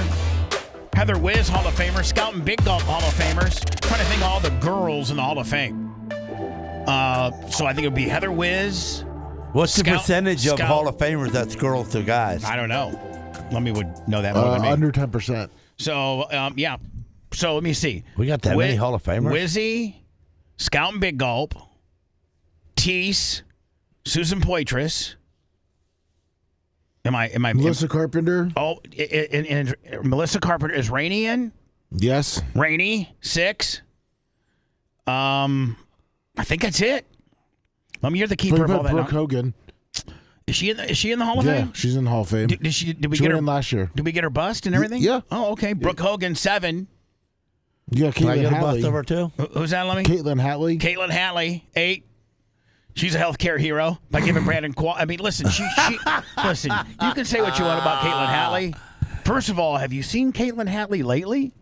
No. Oh my God. Did you say Where's the FT Greg picture and of her? Amy? Amy? Greg and Amy. And then Glowbug. Oh, yeah. Glowbuggy. So that puts us almost at 10. Yeah. Greg and Amy of Greg and Amy. Yes. And then Glowbug. Yep. Yes, I'm almost 10. So, maybe you can find me like a Caitlin Hatley's latest Instagram or something, or latest Facebook. I follow her. Why is she looking better? Oh, my God. She's got like on a health kick. She's probably lost 15 pounds, 20 pounds. She's been going to the gym. Like I never thought she was heavy. No, she never really was. She was never really heavy. She wasn't. Right. But, anybody that goes to the gym and puts, 10 pounds of muscle on looks better, right? Of course. And I actually texted Brent. I think it might have been. I think what? I texted Brent I think last weekend, and I go, "Hey, man, your leg looking good." No, but I just check in with him from time to time. I'm like, "How you doing, B?" He's like, "I'm doing good." He's got I'm not going to mention what he does, but he's got a 6-figure job. Wow. Well, he's smart enough to have it. Yeah. He's killing it. He's living his life the way he wants to live it, and I support whatever he does. And Brent Hatley has been one of the very few people that left, and I would welcome back in a minute. I'd love to. In fact, I'm going to be honest with you. If I was to be intellectually honest with you, through all the changes and stuff before Seth and all that, I actually reached out to Brent and said, "Hey, man, I'd love to have you back. I mean, I can't pay a lot. Here's what I can pay, but." Will you come back on the show? And he's like, no. He's like, it has nothing to do with you. It just has everything to do with the trolls. They have absolutely, doxed me, and because he engaged them and what have you, and he just went through hell. He went through hell. He's like, I don't want to live a public life anymore. I was like, man, that really sucks because you're talented. Like Brent, Brent was good. Mm-hmm. Brent, was the minister of misinformation. That's what warned you. But Brent, Brent was very well read, very knowledgeable. I love Brent. And so I reached out to him last weekend when I was at the track. Because when you get on the grader, once I get my blade set, I don't have to make a lot of adjustments. I got to adjust the pitch a little bit. Yeah, so you can watch some stuff on. So you got a lot on your mind. Yes, then. But a lot of times it's kind of my time to myself, and I think like a lot of grader operators or heavy machinery operators are like blasted music through their little wireless deal, and I got Apple earbuds and stuff like that. I never use them because I kind of just like to hear the hum of the machine, and it's just me and all by myself, collecting my thoughts. I think a lot. And I was thinking about Brent. So I reached out to him. And upon reaching out to him, I stumbled upon Caitlin's. Did you send me? I sent her Instagram. Has she updated it? I believe so. Is it updated? Yeah, it looks like it. Yeah. Is it stuff that I can put on the air? I would maybe pick one or two. I think you could put this one on. So, Gene, look. Yeah. Yeah. So I don't know if I can publish it. Okay. No. That's Christmas. Yeah. No, she's dialed it in way better. Yeah, she has that pinned. All right. So anyway, she was looking great. I told Brent, hey man, Caitlin looks great. Whatever she's doing, keep it up. How you doing? He told me he was doing great. And so anyway. Nice. A huge surprise. So I get a text from Tara Nye. Nye Realty? Of course. If you live anywhere up in this area, man, Brent Nye, his father, I think Bill Nye, they are Nye Realty are absolutely like the highest volume commercial and residential realty place anywhere, like Pasco County. Yep. Like they own it. NYE. Check it out. NYE. So Brent and Tara Nye. Brent Nye is Bill Nye's son. He married a hot blonde named Tara. They have 2 children. I met her daughters yesterday. They're absolutely gorgeous little kids. Cute as a button. One's like 3 and one's 7. And the reason why I met him, Lummy, is somebody's knocking on my door. Oh. And I'm like, listen, not a lot of people, I live kind of in the woods, and, not a lot of people knock on my door. And I got those sensors, Gene, that like when people pull in my driveway. So I kind of know something. Like, I'm like, what the hell's And somebody's knocking on my door. Now, Bella is absolutely losing her shiz. Like, she is losing her mind, being the great protector that she is, right? She is unglued. And I'm like, Bella, stop. And I'm like, I was in my underwear. I had to put a shirt on. I open the door, and there's Tara and I. And I go, Tara, how you doing? She's like, listen, I have a gift for you. Oh. This is from me and Brent, and we want to thank you because we've had a couple bookings, a couple Bubba Army bookings from our, the wedding venue that they own, which is CovingtonFarmBarn.com. Go to CovingtonFarmBarn.com, and that's where we're going to have this year's BARP. The dates are already set. Glowbug's putting it all together. And Glowbug, she's a wedding planner, and Lummy, she has a lot of weddings out here. She tries to steer people to this place because it's so cool and so great. Well, Tara and Britt, I'll tell you guys privately how unbelievable this gift was. Way more than I should ever have gotten for a couple referrals. I guess a couple Bubba Army people have booked weddings at the Covington Farm Barn, and they wanted to show their gratitude, and they gave me a gift. And I was like, oh my God, this is... I don't promote the Covington Farm Barn to my audience so that I can get a kickback. I do it because you guys are nice enough to give us this facility for our 3 days, BARP, which is going to be way better than having it in the parking lot, I mean, this is a real facility. Oh, it's nice. Like this is, and I think... We got to wear nicer clothes? No, you can wear anything you want. You can wear your Terry McCarl sprint car shirt. You can bring four-wheelers. Whatever, Gene. Bring your four-wheeler, Gene, and do a wheelie expedition. All right. Gene, if I have my four-wheeler out there, will you do a wheelie expedition? Yeah. I'm like, you know what, Gene? I'm going to have my four-wheeler out there so that you can show off on do wheelies. Because I'm going to tell you right now, I don't necessarily blow smoke up Gene's ass, but he's the best wheelie guy I've ever seen. Ever. Is it just... Do you just have that internal balance and throttle control? I guess I just no fear of falling on my head. So anyway, man, Tara and Brent and I, the owners of the Covington Farm Barn, showed their gratitude by, and thank you, Bubba Army. And if you're thinking about booking and you need a place for a corporate event or a wedding, the Covington Farm Barn is all. I mean, they got it all. I got it up on my screen right now. I mean, they got everything. They fully equipped with kitchen. They got everything.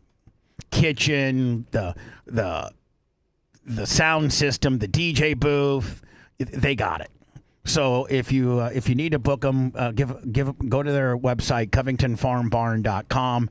And obviously, we have a couple of Bubba Army people that have already booked their stuff because I got a beautiful gift because of you fine people. So thank you so much.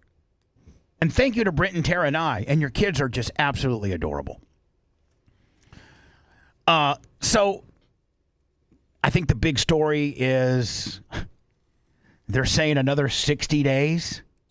Yeah, that's what they're saying. Another 60 days of a ceasefire Aren't agreement. you excited? Why don't we just come back to it in 60 days and see? Because everything's a lie. I don't necessarily disagree with you. I don't know what to believe and what not to believe. We've had 4 or 5 ceasefires, right? And then they bomb us. They bomb again. And remember, it started out initially with 1 week. Yeah, 1 week. I'll give you till it was a Tuesday, and Trump's even said I just want to let you know, Tuesday by 8:00 p.m. I'll smoke in the country. I'm going to smoke it all. Either you agree, and I think he even used very, very strict words like, I'm going to blow the hell out of you. Then, remember at like 6:00 on that next Tuesday, 7 days later, his exact words, real close to a deal. Just like we're almost finalizing the deal. I'm going to just go ahead and land. He's going to give him a little bit more, couple more days. We're going to have the deal done. Strait of Hormuz open, no nuclear weapons. It's going to be great today. And then they come out and said, we haven't agreed to nothing. And we've kicked this can down the road now, going on how many days? Are we into this? Are we into 60 days now? Yeah, I think 60 was May 1st. Yeah. I'm into 20 tanks of fuel. Yeah. So I think America is desensitized by this, whether you're a Republican, you're a Democrat, or you're indifferent, or you're a libertarian like me. I guess if that's what I am. I don't know what I am. I really don't care what I am. I know that it don't matter what you are anymore. It really doesn't. It doesn't matter because my opinion doesn't mean nothing. And my opinion, you guys can be mad at me. And anytime I get a little bit liberal, then they always chat. It's like Bubba Stern. Listen, I voted for the guy. I want this war to be over. I want this war to work. I want this war, I want to win, and winning, in my opinion, is, first of all, how they I don't understand how they made the Strait of Hormuz a thing when it wasn't a thing before. Like, before this epic fury started, they didn't control the Strait of Hormuz. People could come and go as they wanted. It was an international waterway. It's 29 miles wide. People could... If you're Japan or China or Taiwan or USA or Saudi Arabia, didn't matter. Just float on through there, go where you need to go. Then all of a sudden the war happens, and they decide to start getting a little froggy with that deal. Jeff Coy, $20. Thank you, Jeff. That's worth a gimmick. And then they have stayed true to the game by saying, in no certain words, we will never give up our nuclear capabilities. Well, I guess in the 60 days they said they would. They said, well, no that's what they weapons. say. Somebody's lying that's again. What somebody says they said. Right. But we've been through this how many times now? Too much. 4? 5? 5. We can't. We're at a breaking point. And I'm not trying to be anti-Trump, anti-Republican, pro-liberal. I'm not trying to be nothing other than Bubba Clem, 60-year-old fat-ass guy who's trying to make a living. And I have an opinion about my government. And I have the right to give you my opinion. And if you don't like it, I'm sorry. But just if you play it right down the middle, as an American who wants what's best for our country, we got to get this thing resolved. This is not healthy for our country. It's tearing us apart. Fuel prices are killing us. Did you see yesterday? Inflation came back higher than they thought.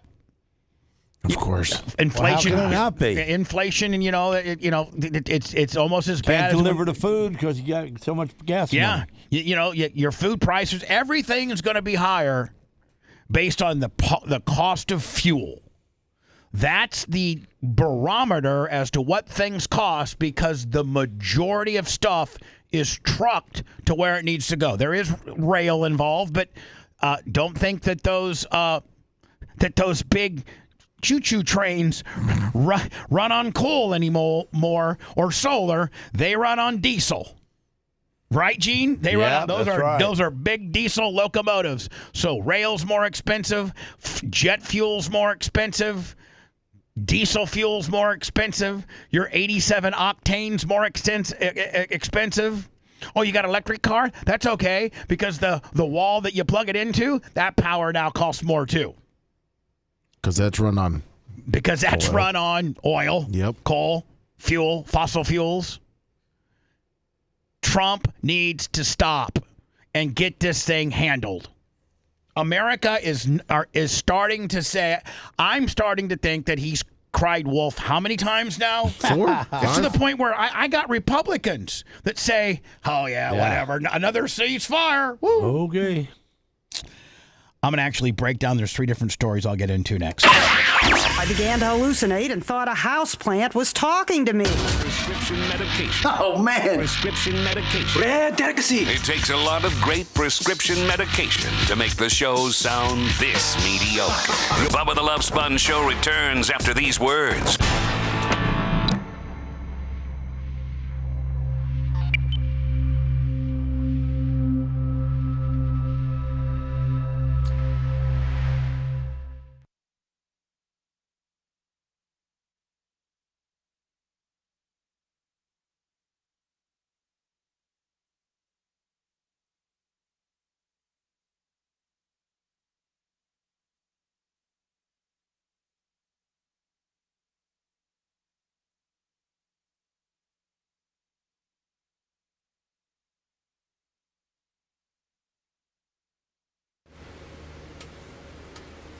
Oh, they did?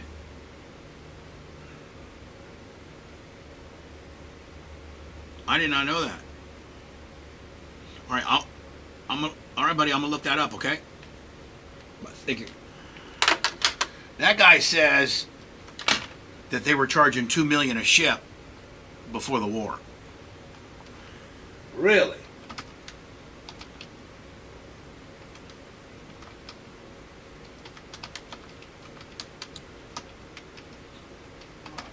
Well, then they ought to be rich as hell.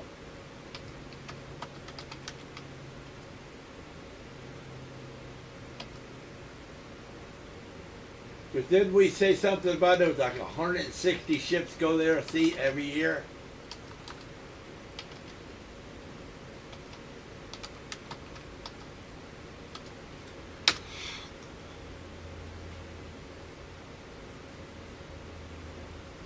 Well, the guy's wrong. Iraq did not charge. Yeah, I figured. Because if that was the truth, at 160 ships a year, they'd be the richest company in the world. That's $350 million Iran a year. effectively blocked the strait, So subsequently 10 established years. a safe shipping corridor in March of 2026. Buddy, you didn't know what the fuck you're talking about. I just fucking chat GPT'd it.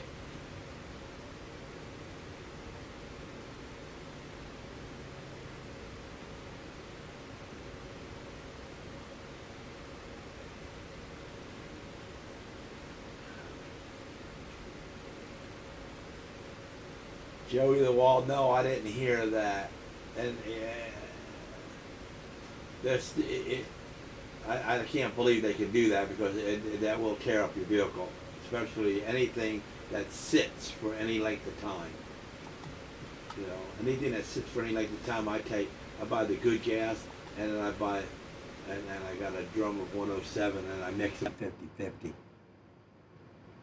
There's no possible way for me to mess up my carbs sitting. But 15% alcohol, ethanol, no way. You're gonna have to put an additive in your fuel then.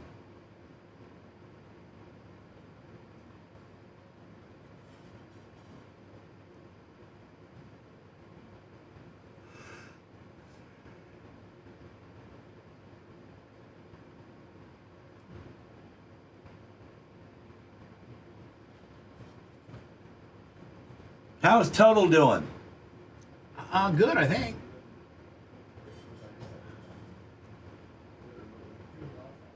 Didn't he lose a parent or something? Oh, he lost both of his parents. Both of them. Yeah. Dad went first, and then Mom went.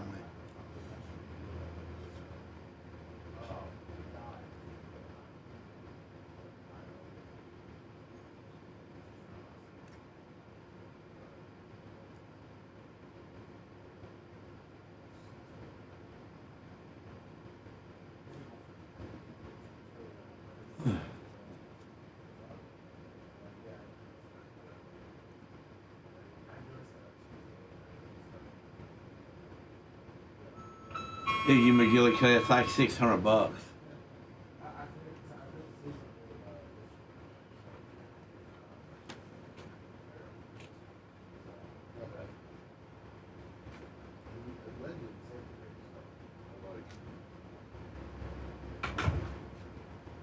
Stretching my leg. So skinny mini.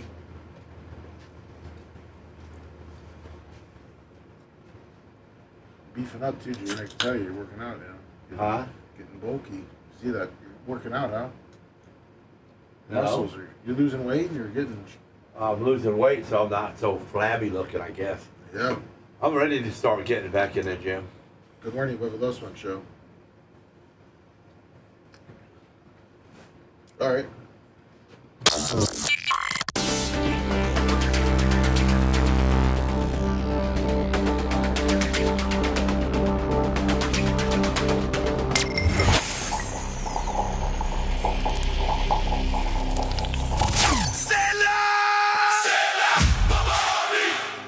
Whether you're a contractor or do-it-yourselfer, Sunbelt Rentals is committed to making it easy to get the tools and equipment you need. With a vast network of locations across the U.S. and Canada, no one brings more yes to your project.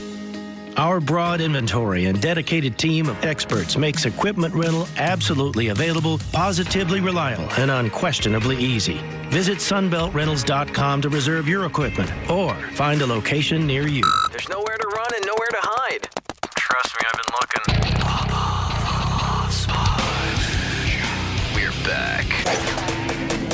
Much love to the Glowbug. She opened up insider trading today on PayPal, followed by Big Buck, Johnny K,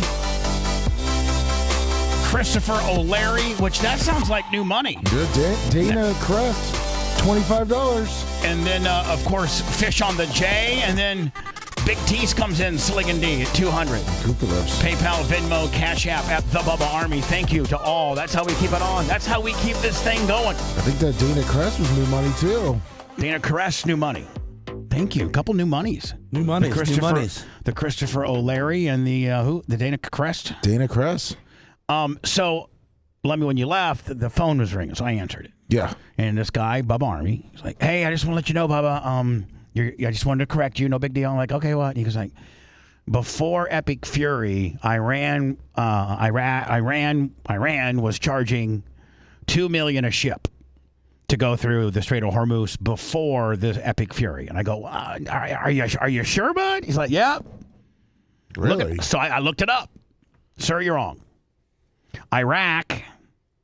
Are we fighting with Iran or Iraq? Iran. All right. Yeah. Iraq was a couple years ago. 20. All right. Well, then Felix, $20. Then I completely messed up. I could be wrong. I said Iraq. How many boats go through there, Lummy? Do you know? How many ships? Was it like 160 what we thought? Hold on. But hold on. A year. I wrote, did Iran charge to travel through the Strait of Hormuz before Epic Fury? Oh, that's the wrong people. No. Iran is who are fighting. That's the right one? Yes. And the answer is no. Iran did not charge tolls or transit fees to travel through the Strait of Hormuz before Operation Epic Fury. Historically, the strait was a free-to-navigate international waterway. Before the 2026 conflict, vessels transitioned through the strait without paying Iran. The legal and historical context highlights how this dynamic has changed. So, Lummy, they did not charge. No, they did not. They did not charge anything. So, sir, please know that I looked it up. And you're wrong. So today at work, and as you're spewing your knowledge to your coworkers, look in the mirror and say you suck. Look in the mirror and say that, you know what? You tried to trip up the sponge and you didn't. No, but he's probably told other people that too. Oh. And he's wrong. I looked it up. They started this potentially charging people after Trump started Epic Fury. That's the one thing. And then Trump has been not real honest about how many times have we heard him say, "I just want to let you know we got this strait. It's completely open." And then they send some of these little mosquito boats out there to bomb and throw some grenades at us. Yeah. Judge George Erdman. Is that new money? I think so. Sounds like it. George Erdman. 50 on the PayPal. Thank you. PayPal, Venmo, Cash App. At the Bubba Army. Thank you so much. Let's let the experts break it down. We don't know everything here.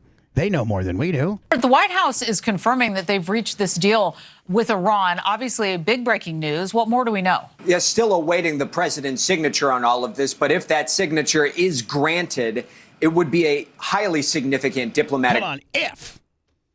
So there's nothing to report here. He hasn't signed it. I don't know that he's seen it. He's seen it. Yeah, he's working on trying to get the other countries to. So this is an agreement that's been presented to him by Iran. Yes, and people are hopeful that this is the one. This is hopefully as we're in the fifth session of kicking the can down the road. Yeah, this is what they brought. So do we know who between these two are? No, we don't really know who their bosses are. So we don't even know sides which have showed inherent distrust for one another and have been locked in these negotiations, which at times have looked promising. Here's the deal, man. If you live in Iran and you're the leader of Iran, and all you got to do is just give up your nuclear weapons because you're a dick, and you're going to eventually use them in a way that you probably shouldn't, and the region is that much more unstable with your ability to be able to wreak havoc with a nuclear warhead, just give them up. Have Sharia law.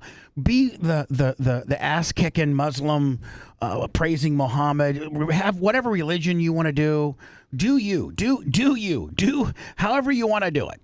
If you want the regime to stay there and throw homosexuals off the top of rooftops and kill protesters, who are we to say that you shouldn't be able to do that? We can't be the we can't be the We're humanitarians. We can't be the police of the world. But what we can do is make sure that a waterway that used to be open to everybody still remains that way, and you cannot have a nuclear warhead. It's not that hard. Like, you can still be a kick-ass country, do what you want, let whoever lead your country. You just can't have a warhead. Just give America the warhead, say you're not, and then make another one. Who cares? Yeah, but you know what? Yeah, lie to us. Don't let us know. Tell us that we're going to... Then, you know what? Secretly do your own thing. Right.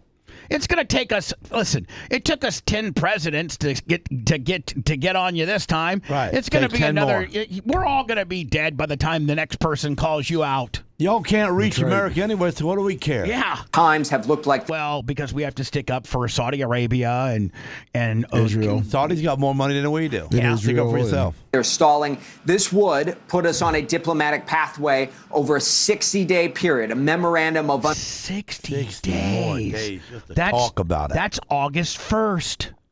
Woo. That I can't even wrap my head around this, that we go through the whole entire summer, including our 250th anniversary of being a free country, with this excursion still happening. Understanding, which would have a couple of different elements here. There's the short term, which would establish this 60-day ceasefire in the Strait of Hormuz reopened. It should have never closed. Well, except they're to clear the mines. Short term, reopen the Strait of Hormuz, and also... I mean, we need to get like a big ass used aircraft carrier that we don't use anymore. Gene, right? Just drive through them, pop them all off. No, hold on, and make it so you can drive it with a drone. You know we got that technologies. Sure and do. maybe, Gene, weld on some I-beams on the side of it just to make it that much more stronger, because we're not trying to be stealthy or move fast. We're trying to have a big hunk of steel that's rolling through, and you just roll it up and down the Strait of Hormuz for like 3 or 4 days. It's only 29 miles. And you know what? If it hits a mine, But I'm sure we got drones that can have magnetic pickup on it. We probably have mine detection. Right. We have mine detection. No, we just received commitments from Iran to not pursue nuclear weapons. That's what senior Trump administration officials had been telling them. And he has really doubled down. Like, that's the sticking point. And that's what they don't want to give up. And Gene Lasker said it best. Listen, Iran, just tell us. Here, give us all of what you got.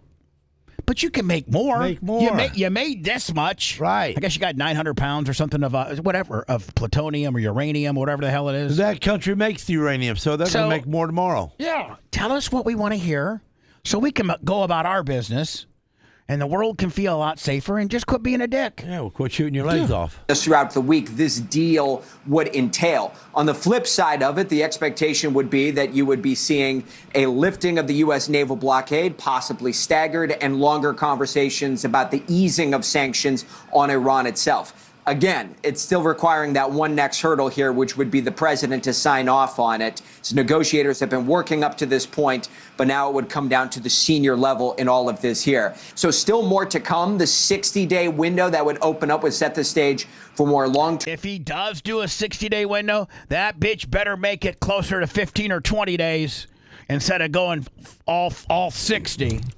And if you go 60, which puts us at August 1st, and then we got another kick the can, America will melt down.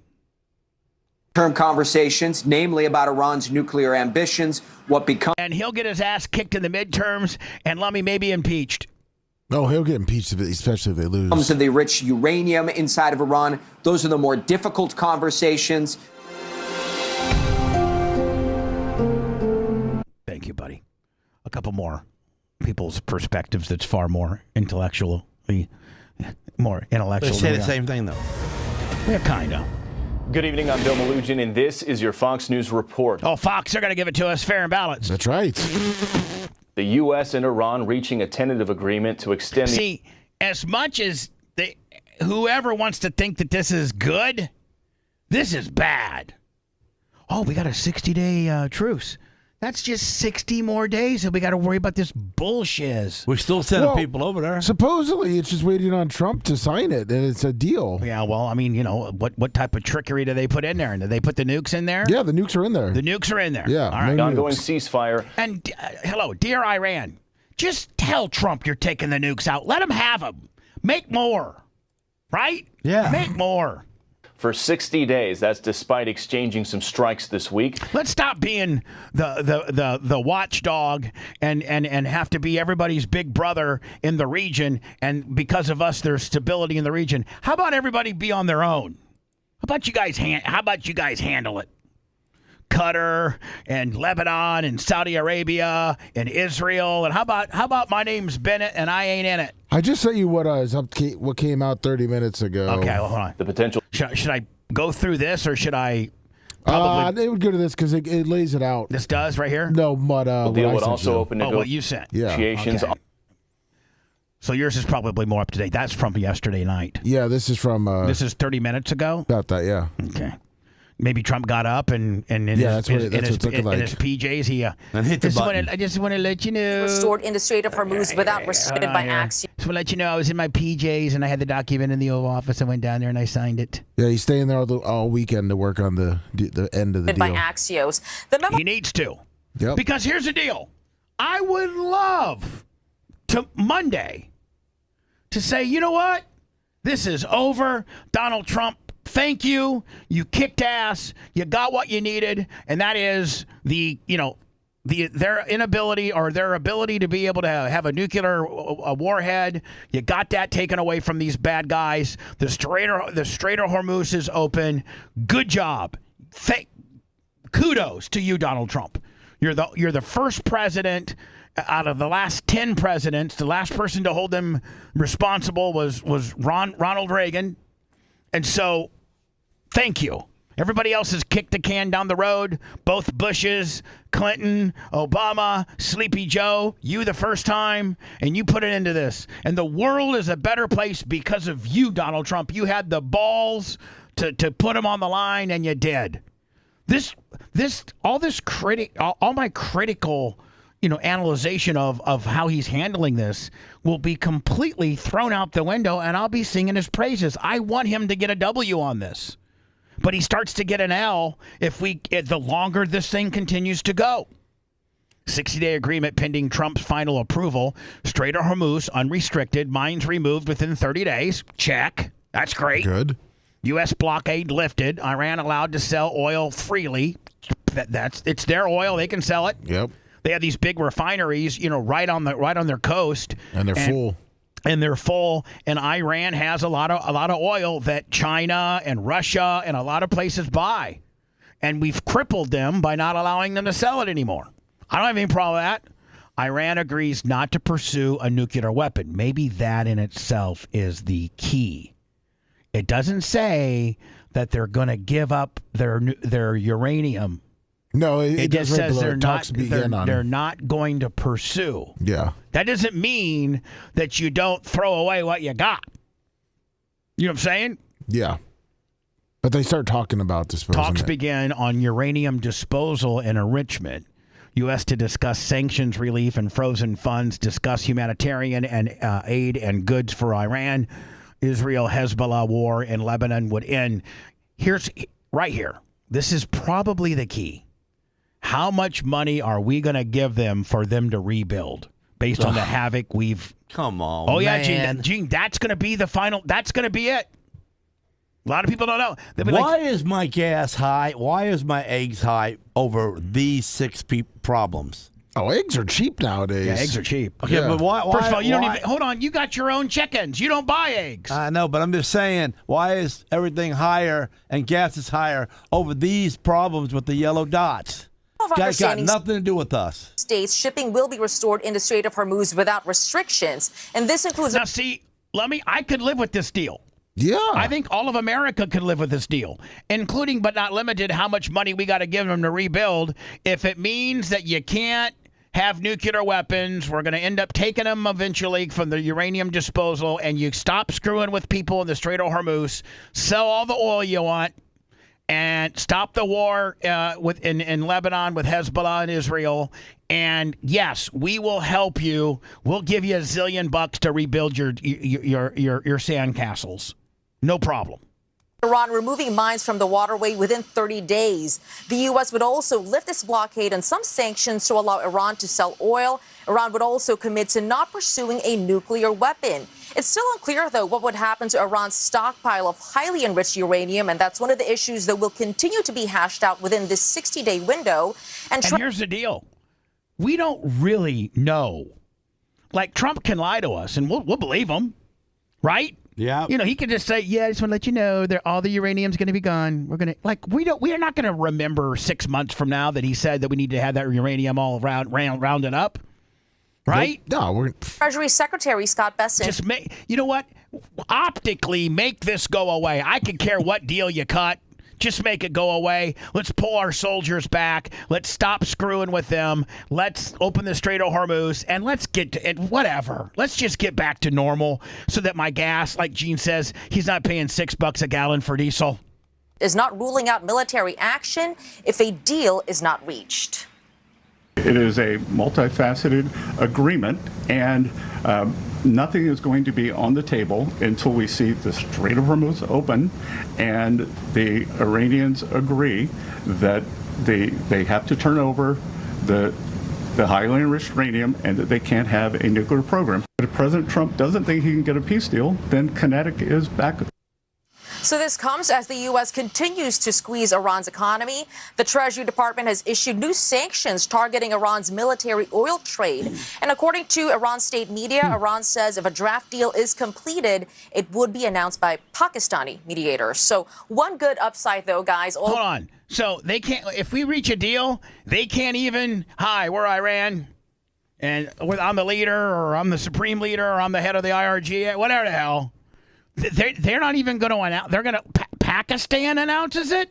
Why? That's like almost like, you know, some girl wants to break up with you and she sends her friend to do it. Right? Yeah, that's Bitch, true. why can't you break up with me on your own?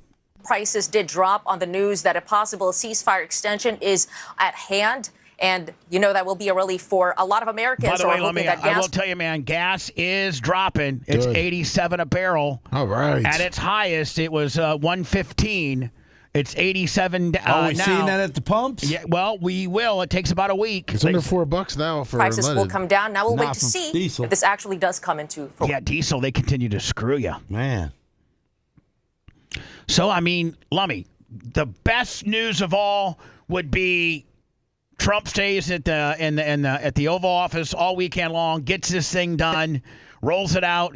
I guess at the end of the day, Saturdays and Sundays really don't matter whether it's a business day or not. The minute he gets it done, if it was Saturday at 3 o'clock, you roll it out, because America, I mean, we have our mouth wide open like we're at a glory hole wanting this thing to be done.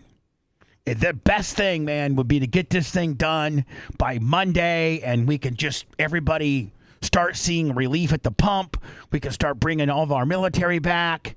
And the epic fury is over. They have agreed that they cannot have uranium-enriched, nuclear weapon capabilities.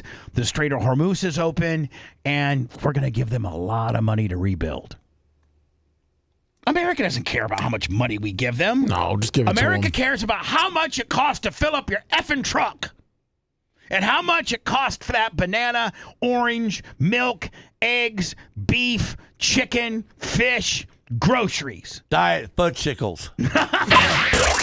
Believe it or not. Absolutely not. Everything you heard about him has been toned down for easier public acceptance. The Bubba the Love Sponge Show returns after these words.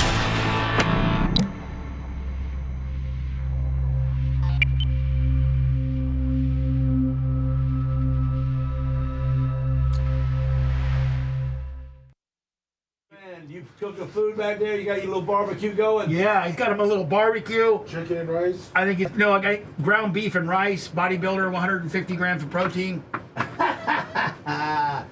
You know, I missed that from going to the gym downtown to the badass place, the big guys gym, the steel. Oh, did you go downtown? Yeah, I went downtown for a long time, and I got in a fight with a guy there, a football player.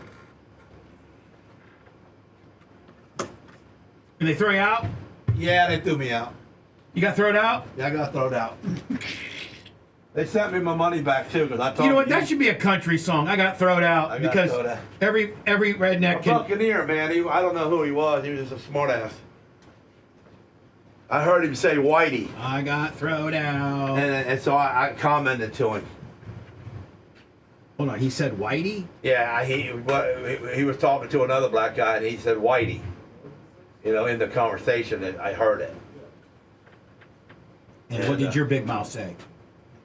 If we can't say Negro. Oh, easy. Jinx. I said Stop. Negro. I don't care. Just go back. That's a good word. No, it's not. No, we can't. That's the real word. I don't want to know the conversation you have with this guy. It ain't an A or an ER on the I don't care what the fuck it is. It's stop. Okay, well, anyway, I said we can't say that. You can't say this word. So why are you saying what you just said? Whitey. And he goes, shut up, punk. I said, what? I said, I got a 45-pound weight in my hand. Was he a Buccaneer? Yeah. Oh. So I didn't know he was a Buccaneer at the time. I found out he was. He was a big, muscly black man? I busted him right in the head with that 45-pound weight. And then, of course, he didn't have nothing to say after that because the other guy was tapping him on the shoulder. Hey, man, go say nothing. And they went up to the front, talked to the guys that owned the place. They walked me out of there. We'll ask her. Whatever. What happened? I got thrown out. Remember I was on, my boy was training me. And was that the stuff from your YouTube video? Yeah, and I was walking with that word around and getting jacked up a little bit. Yeah, I got thrown out. He got in a fight with a Buccaneer. Of course she did. And he said the N-word. Oh, gee. You called him nice? Hold on. A variation of the N-word that he thinks we can still use. Right. That we can't. ER or A is bad, right? Let me tell him. I would have to say no, Gene. I would have to say just any parts of that is. You can't even say anything past the N. That's correct. No, you can't. You really can't even say N. You can't even say enter no more? No. Not really. even enter? Nope. No. Wow. Yeah. Just put some barbed wire around my head like God. You want to put barbed wire on your head like God? Like Jesus. Why? When they hung him. I know that, but why would Gene want to do a crown of thrones? Because I can't say anything I want to say, so I might as well, be thrown. I don't know. Put me on the cross. He doesn't know. He doesn't know. That's the answer.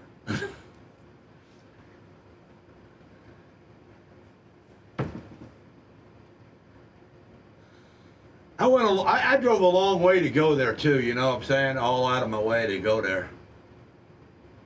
I forgot the name of the place, but they moved. I think it was Crunch. It was right there at the brand new. It's right there where the lightning play. Yeah, down there. Yeah, I know. What the hell was the name of it? Was it Crunch? It was Crunch. Crunch. No, what Crunch? No.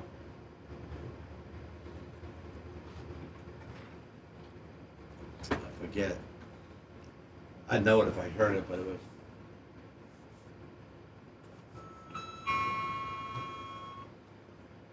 They got one on Hillsborough Avenue too. Powerhouse? Planet Fitness? Powerhouse? Powerhouse, that's it. It was Powerhouse.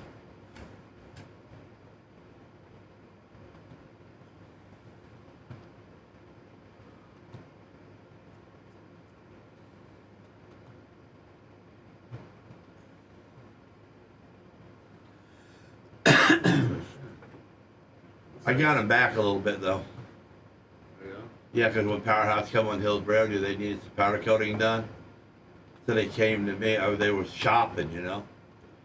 So somebody told them to come see me, and when they did see me, I told them almost free. You know what I'm saying?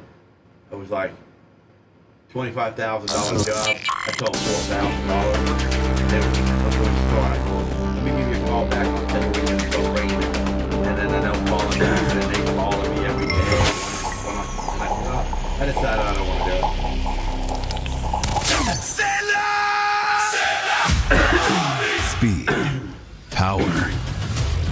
performance, and top-notch results on the turf and on the track. Skag Power Equipment is mowing down the competition. Built by hard-working Americans in state-of-the-art facilities, Skag machines are made to last. Don't get left behind. Visit your local Skag dealer to discover the Skag difference for yourself. Skag, simply the best. The Bubba the Love Sponge Show, listener supported via PayPal, Venmo, and Cash App. All at the Bubba Army now returns. So, Lum, are we doing Alex via Zoom? Yes, we are. Okay, good. And we're on time, too. Yes, we are. I can take him till about 45 or so. So, Bezos, you know, him and Elon Musk are. I think Bezos is way behind with the rocket technology that Elon has. If I was Bezos, I'd just quit rockets. Listen, you got Jeff Bezos. What is he, the second, third, fourth richest guy in the world? Maybe second. I don't know. Elon I think Musk. After his divorce, I think he's like You third. got that much money. What are you going to play with for a toy? Well, you know what, Gene? Great point. Probably a rocket. You know what I'm saying, right? Yeah. You're rich and you like to race sprint cars. Well, if you were worth $100 billion, you'd be messing with rockets. That's right. Hey, Sponge, my rocket's going up today at noon. Oh, okay. But when you play with that volatile of toys, if you will, these things are very expensive, hundreds of millions, tens of millions of dollars.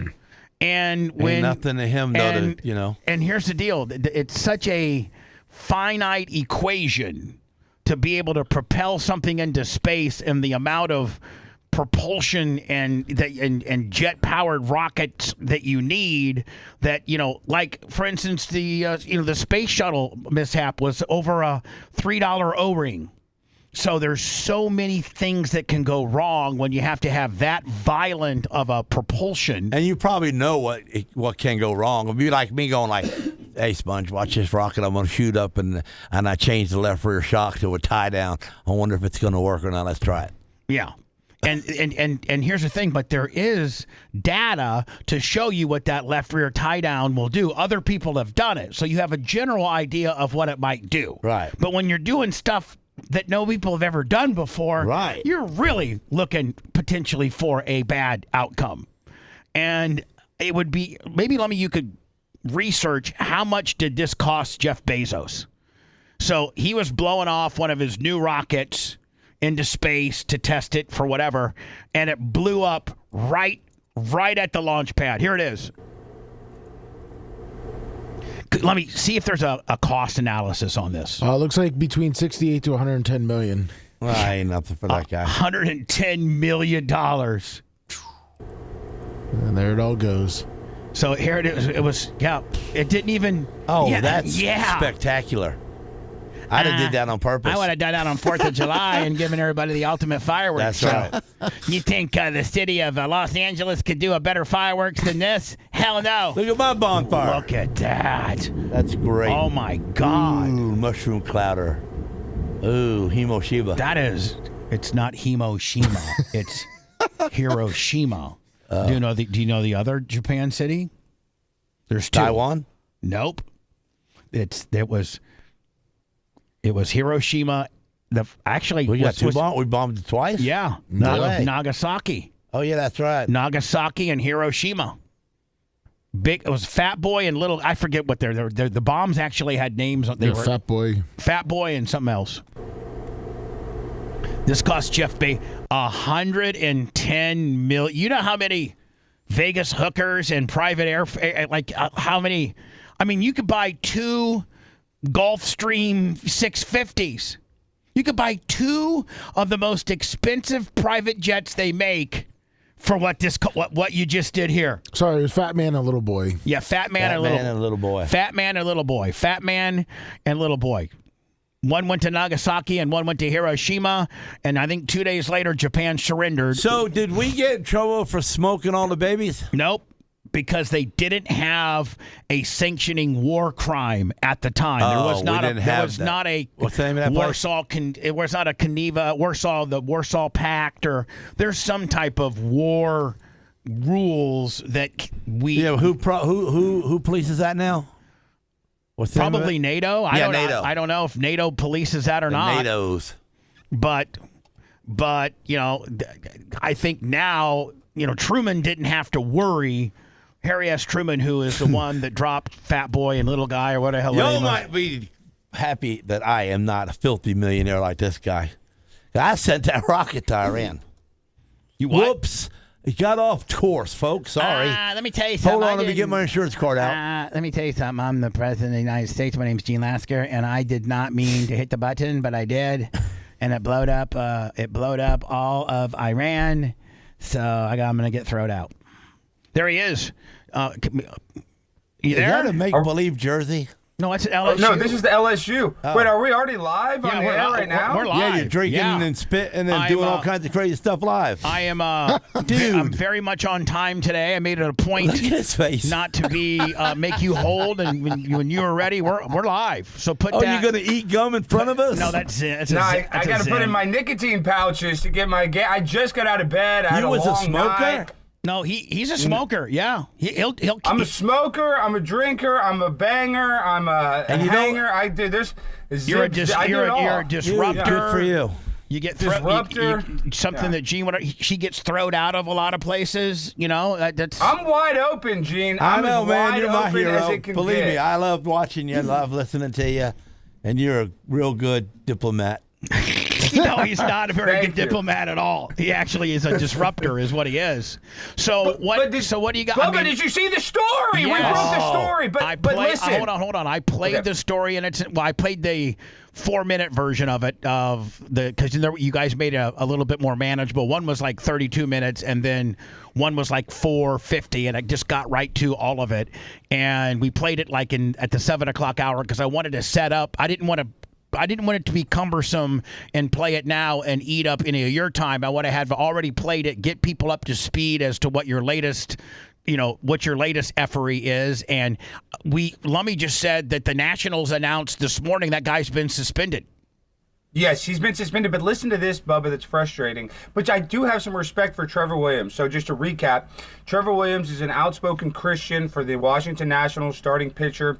We caught the director of community relations, who's technically an executive for the Washington Nationals, saying that they have a directive that he is not allowed to be shared on any social media because he's an outspoken Christian. Now, and we saw that, and he said, when players are walking into the clubhouse, we ask them goofy little questions like sandwich or hot dog, and we deliberately don't ask Trevor that because of his evangelical, beliefs.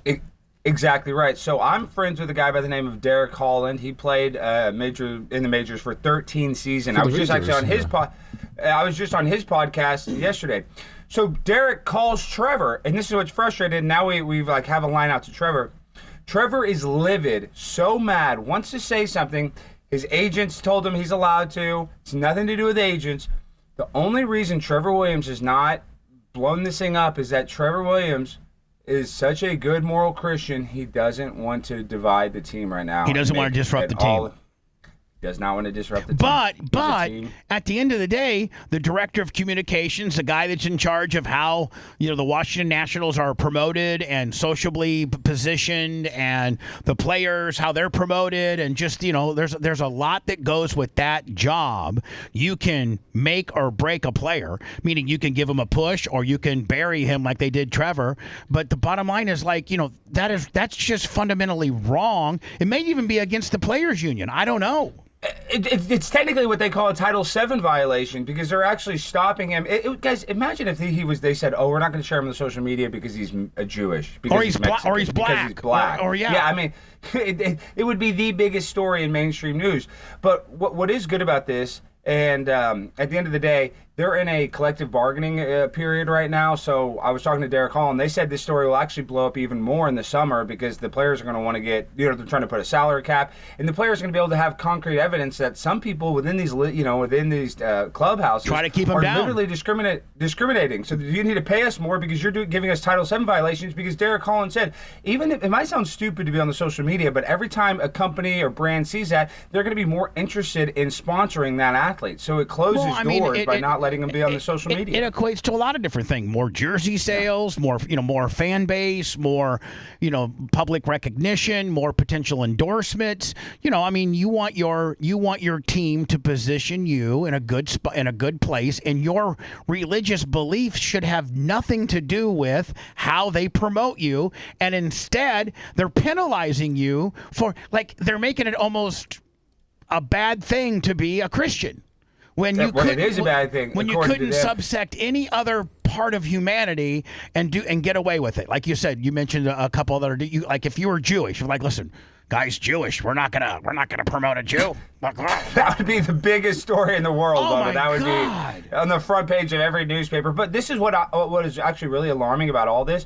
We also had him on a hot mic saying every time you come to the game, we get your Google data and your search history. And then we did some man on the street videos. Everybody was kind of like, well, I signed the terms of service. I don't have any privacy anyway. So people weren't even mad about that. I was mad, but I guess we all kind of know. I don't think people are mad about it because they don't quite understand the gravity of it. Meaning, like, okay, most people are just blowing it off. Okay, no, they could really, really, really be disruptive if they're now getting everybody's personal browsing history, and I mean, they can use that.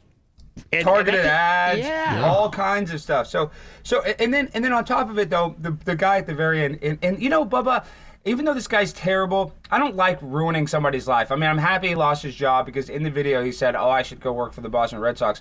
But a little bit about me, I feel, I don't know how to explain it. Like, it is a big cultural victory. It's a huge story.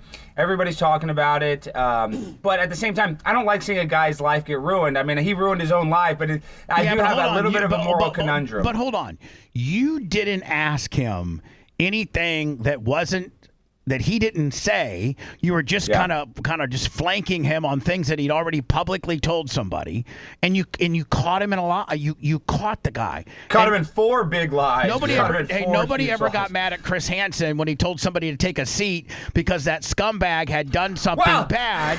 No, I'm not trying to equate. I'm not trying to equate. What he did is not as bad as a pedophile. But I know what you mean. No, but he said those things, and it's very disturbing that he would be that anti-Christian when it's so easy just to go with the flow and not care about what people's it's not a big deal, but he makes something such a big deal that it's really kind of a problem. And if it wouldn't have been for you, maybe this guy would have been allowed to continue to do that and to discriminate and other people of faith. And listen, our country was built upon you can worship a cow, you can worship whatever. So our whole fundamental, is the separation of church and state. One, where the government doesn't get involved in your beliefs, but secondly, you have the right to believe and worship whoever you want. And who are the Washington Nationals to take a star player and ostracize him from any other person? That's just wrong. And you know what? As much as you might be down on yourself,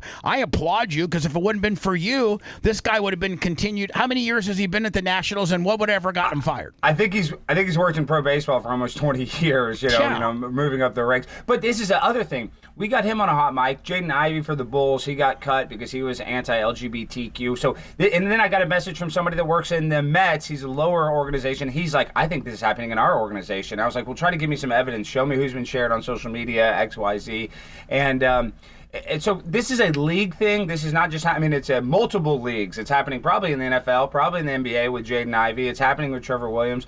There's a lot of different instances. So hopefully this will scare all these other director of community relations so that they do not discriminate against a player. And it's not that I feel bad. It's just seeing this guy's life get ruined. At one point, this guy's making high 6 figures. He's worked his whole life for this position, and it's gone because he's on a hot mic with a hot babe. And it's his fault. He looked like Uncle Fester. He was bald. He's not a good-looking guy. And the girl that he was on a date with, Bubba, was a 10. He looked creepy. I know, the girl was a 10. The girl was a 10. We didn't see that. You did, probably, but we did. She's a 10?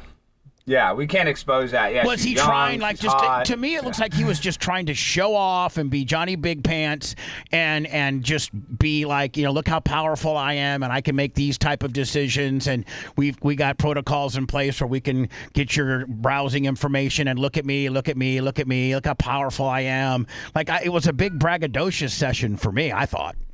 And we had him dead to rights because Trevor had only been shared one time in social media in 2 years, and it had been over a year since he was shared. And the only reason they shared him, they had to, because he was like the AL Player of the Week. You know, it wasn't one of those things. It was just like a graphic. The only time he'd been shared was in one time in 2 years. Do you think over a year ago? Do you think the Nationals have talked to Trevor and tried to be like, hey, we are so sorry. We are like, this is not our position, even though it probably was. So they told him this is all not true. Everything's not true. And Trevor's like, well, I don't believe the team at all. Right. And he wants to flame the Nats so bad.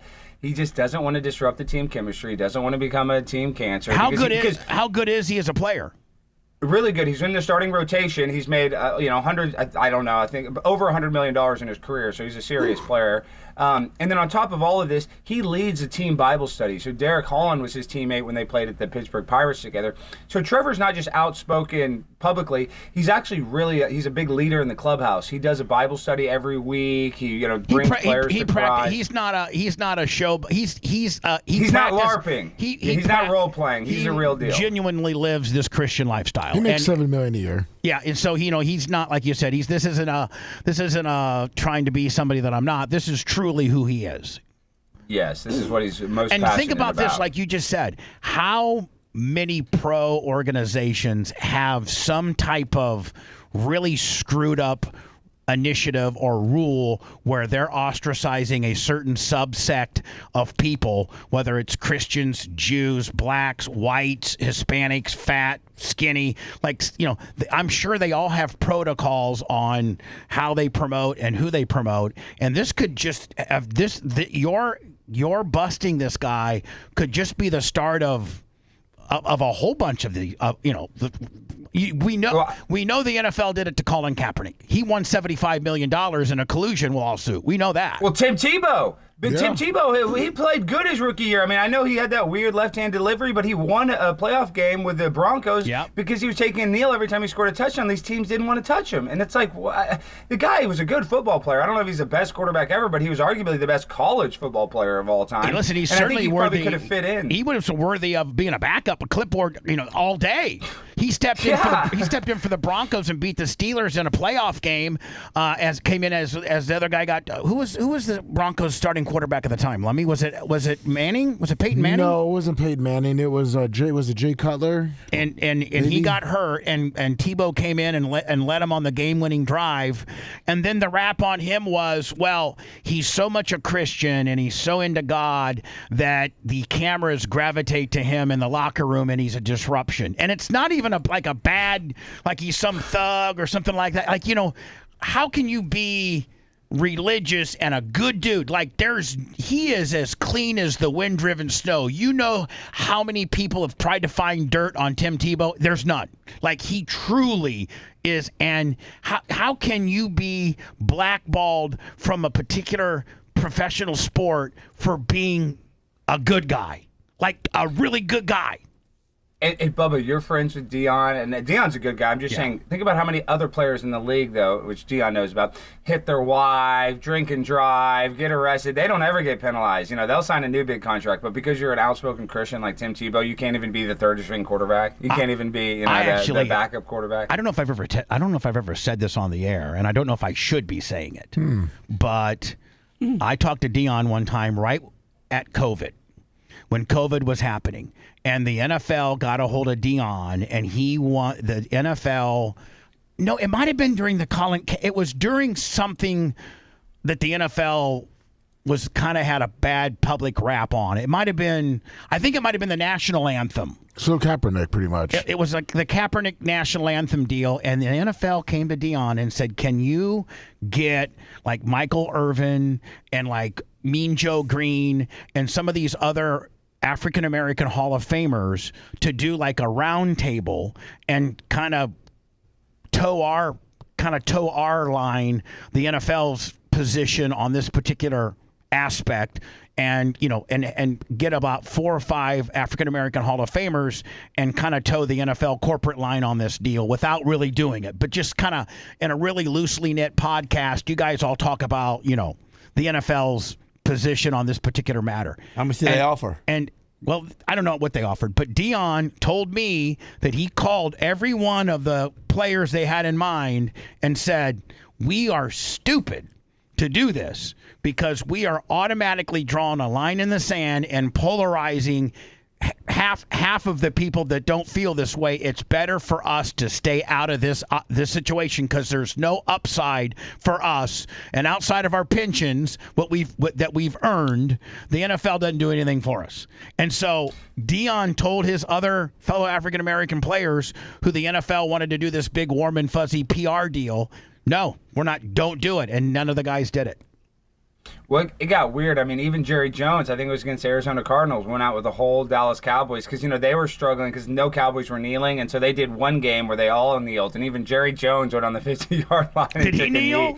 Yeah, Jerry took a knee one game. Yeah, because the Cowboys were one of the teams that didn't do it. I thought I heard a clip where Jerry Jones like, I'm telling you right now, if you have a Dallas Cowboy star on your side of your helmet. He was anti-knee. He was anti-knee, but the whole team they had a team meeting. We really want to take a knee because the Cowboys were one of the few teams that didn't have a player that was taking the knee. So I think it was versus Arizona Cardinals. They all went out to the 50-yard line and took a knee for 30 seconds and got up and then played the game. We had Tony Dungy in studio with his wife promoting their foundation that's based out of Tampa. It's about suicide prevention and young kids with mental health and stuff like that. And Tony Dungy is just one of the best class acts ever. Like he's just, I was amazed that he would even do my show based on my reputation. But he told my people, listen, I know Bubba has a bad reputation, but I'm a man of God and I don't judge. I forgive him. I don't judge, and if Bubba doesn't ask me, trip up questions or sexually provocative questions, and he asks me about my foundation and my career and my time with the Bucks and my time with the Colts, I have no problem with Bubba. I forgive him for whatever people have. So he marched his ass in. Tony Dungy, that's a pretty big get. I mean, he's a Hall of Fame guy. Yeah. I don't know if he's in the Hall of Fame yet, but he is arguably one of the best coaches. And so, I mean, he's incredible. He came in here, and it was right during that whole national anthem deal, and he was working on NBC night, NBC football, Sunday night, whatever the hell. And he said, I asked him the question, I'm like, hey, Coach, how would you handle the Neil situation right now? And he had probably the best answer that anybody had ever came up with. Jerry Jones was like, if you're going to be a Dallas Cowboy, you're going to not, like everybody had their position. And like the Packers position was like, for any player that wants to kneel, we're not going to allow you to kneel on the sidelines. You can stay in the locker room for the national anthem, which I thought was a pussy move, but whatever. Yeah. So Tony Dungy said he wasn't an active coach at the time, but he said, I would handle this situation like this. I have a 30-minute coaches or an hour. I forget. Do the coaches have an hour or 30-minute show that they usually have on the local? It usually depends. Most of the time it's 30 minutes. So, every head coach has their own show, like on the Fox affiliate, local. Or that's in Dallas. We have the same thing. Yeah, so he said I would get with my players, and I would say, listen, you can have my coaches show, my 30 minutes of airtime, to promote anything that you want to promote with regards to a charity or why you feel kneeling is what you're kneeling for, your cause, and how you think that kneeling represents your cause.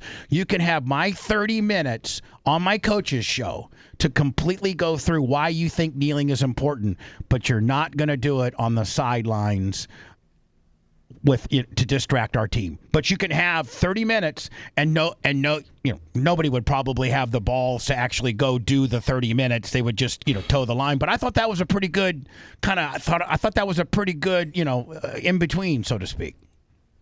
I mean, I guess, but listen, you don't want to be disrespectful, but this is the problem with pro sports. It's really for kids. I mean, we're all adults. We all love it. And so the reason why this whole thing became a big story is because the Los Angeles Dodgers have the Sisters of Perpetual Indulgence, which is a transgender nun group that is just, not only are they trans, but they're purposely attacking Christianity. What's the group called?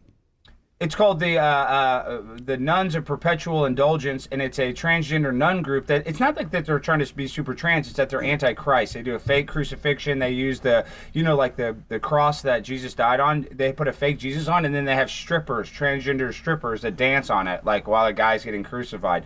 And I mean, it's really gross stuff. And the Dodgers were doing this outside of a game where kids are there. Like, I understand if they do this at Pride Parade or something like this. They're doing it at a baseball game, and that's what started this whole thing. And that is why this story really should have more attention, because when we have Sean Hudson, the director of community relations, we have him on a hot mic. He said it was a team directive not to share Trevor Williams, but he said it was because of what he said about Los Angeles, almost insinuating that this is a league-wide directive to not share players. So do you think Sean Hudson will, now that he's gone, do you think he'll turn and make it a Nationals deal and make it a Major League Baseball deal? Now that he's scorched earth at this point, do you think that he will try to save face and say, hey, I'm just doing what I was directed to do? I mean, he hasn't issued a statement. I wonder what he's going to say. The team has, in a private email we got from one of the employees, that, we didn't do this. This is not, this is a rogue employee that was on a hot mic. And it is a team directive. It wasn't just Sean Hudson's decision. So we'll just see. I think it depends on what the outcome of his suspension is, because he's on administrative leave. Now, do you think that globally this might bring more awareness to players that might be, getting the bad end of the stick, meaning like players that aren't getting promoted, and it might bring more awareness to players saying, hey, you know what, now that I think about it, I don't get, like when I'm walking in, and they're getting this guy's opinion but not getting mine. It might bring more awareness to players saying this might be happening in my organization, because and something like that. Well, this is the last thing that we need. Once again, we need the Nationals to give an official statement on the record, not just an internal email. But it's in the whole thing is in Trevor Williams' hands right now. If Trevor Williams decides to really blow this thing up, that is what will make this a national story. That's where he'll go on ESPN.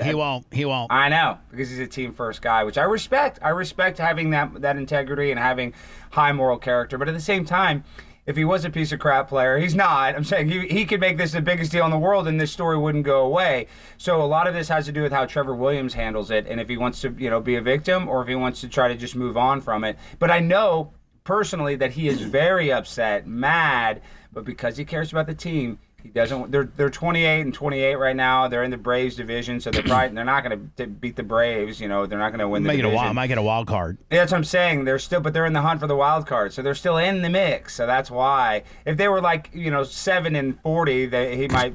Do you think this could potentially? I don't know what his contract, how many years is on his deal. Do you think this could potentially? Even though he takes the high road, it's not a distraction. This doesn't. He's going to file a lawsuit, Bubba. I already know this is going to be a legal matter between him and the league. 1,000%. As it should. Yeah. He's going to take the legal route. As it should. I mean, listen, on the smallest portion, at least the Nationals have to be responsible. I mean, this guy got his marching orders from somebody. It certainly probably was from the Nationals, even though if people may or may not believe that.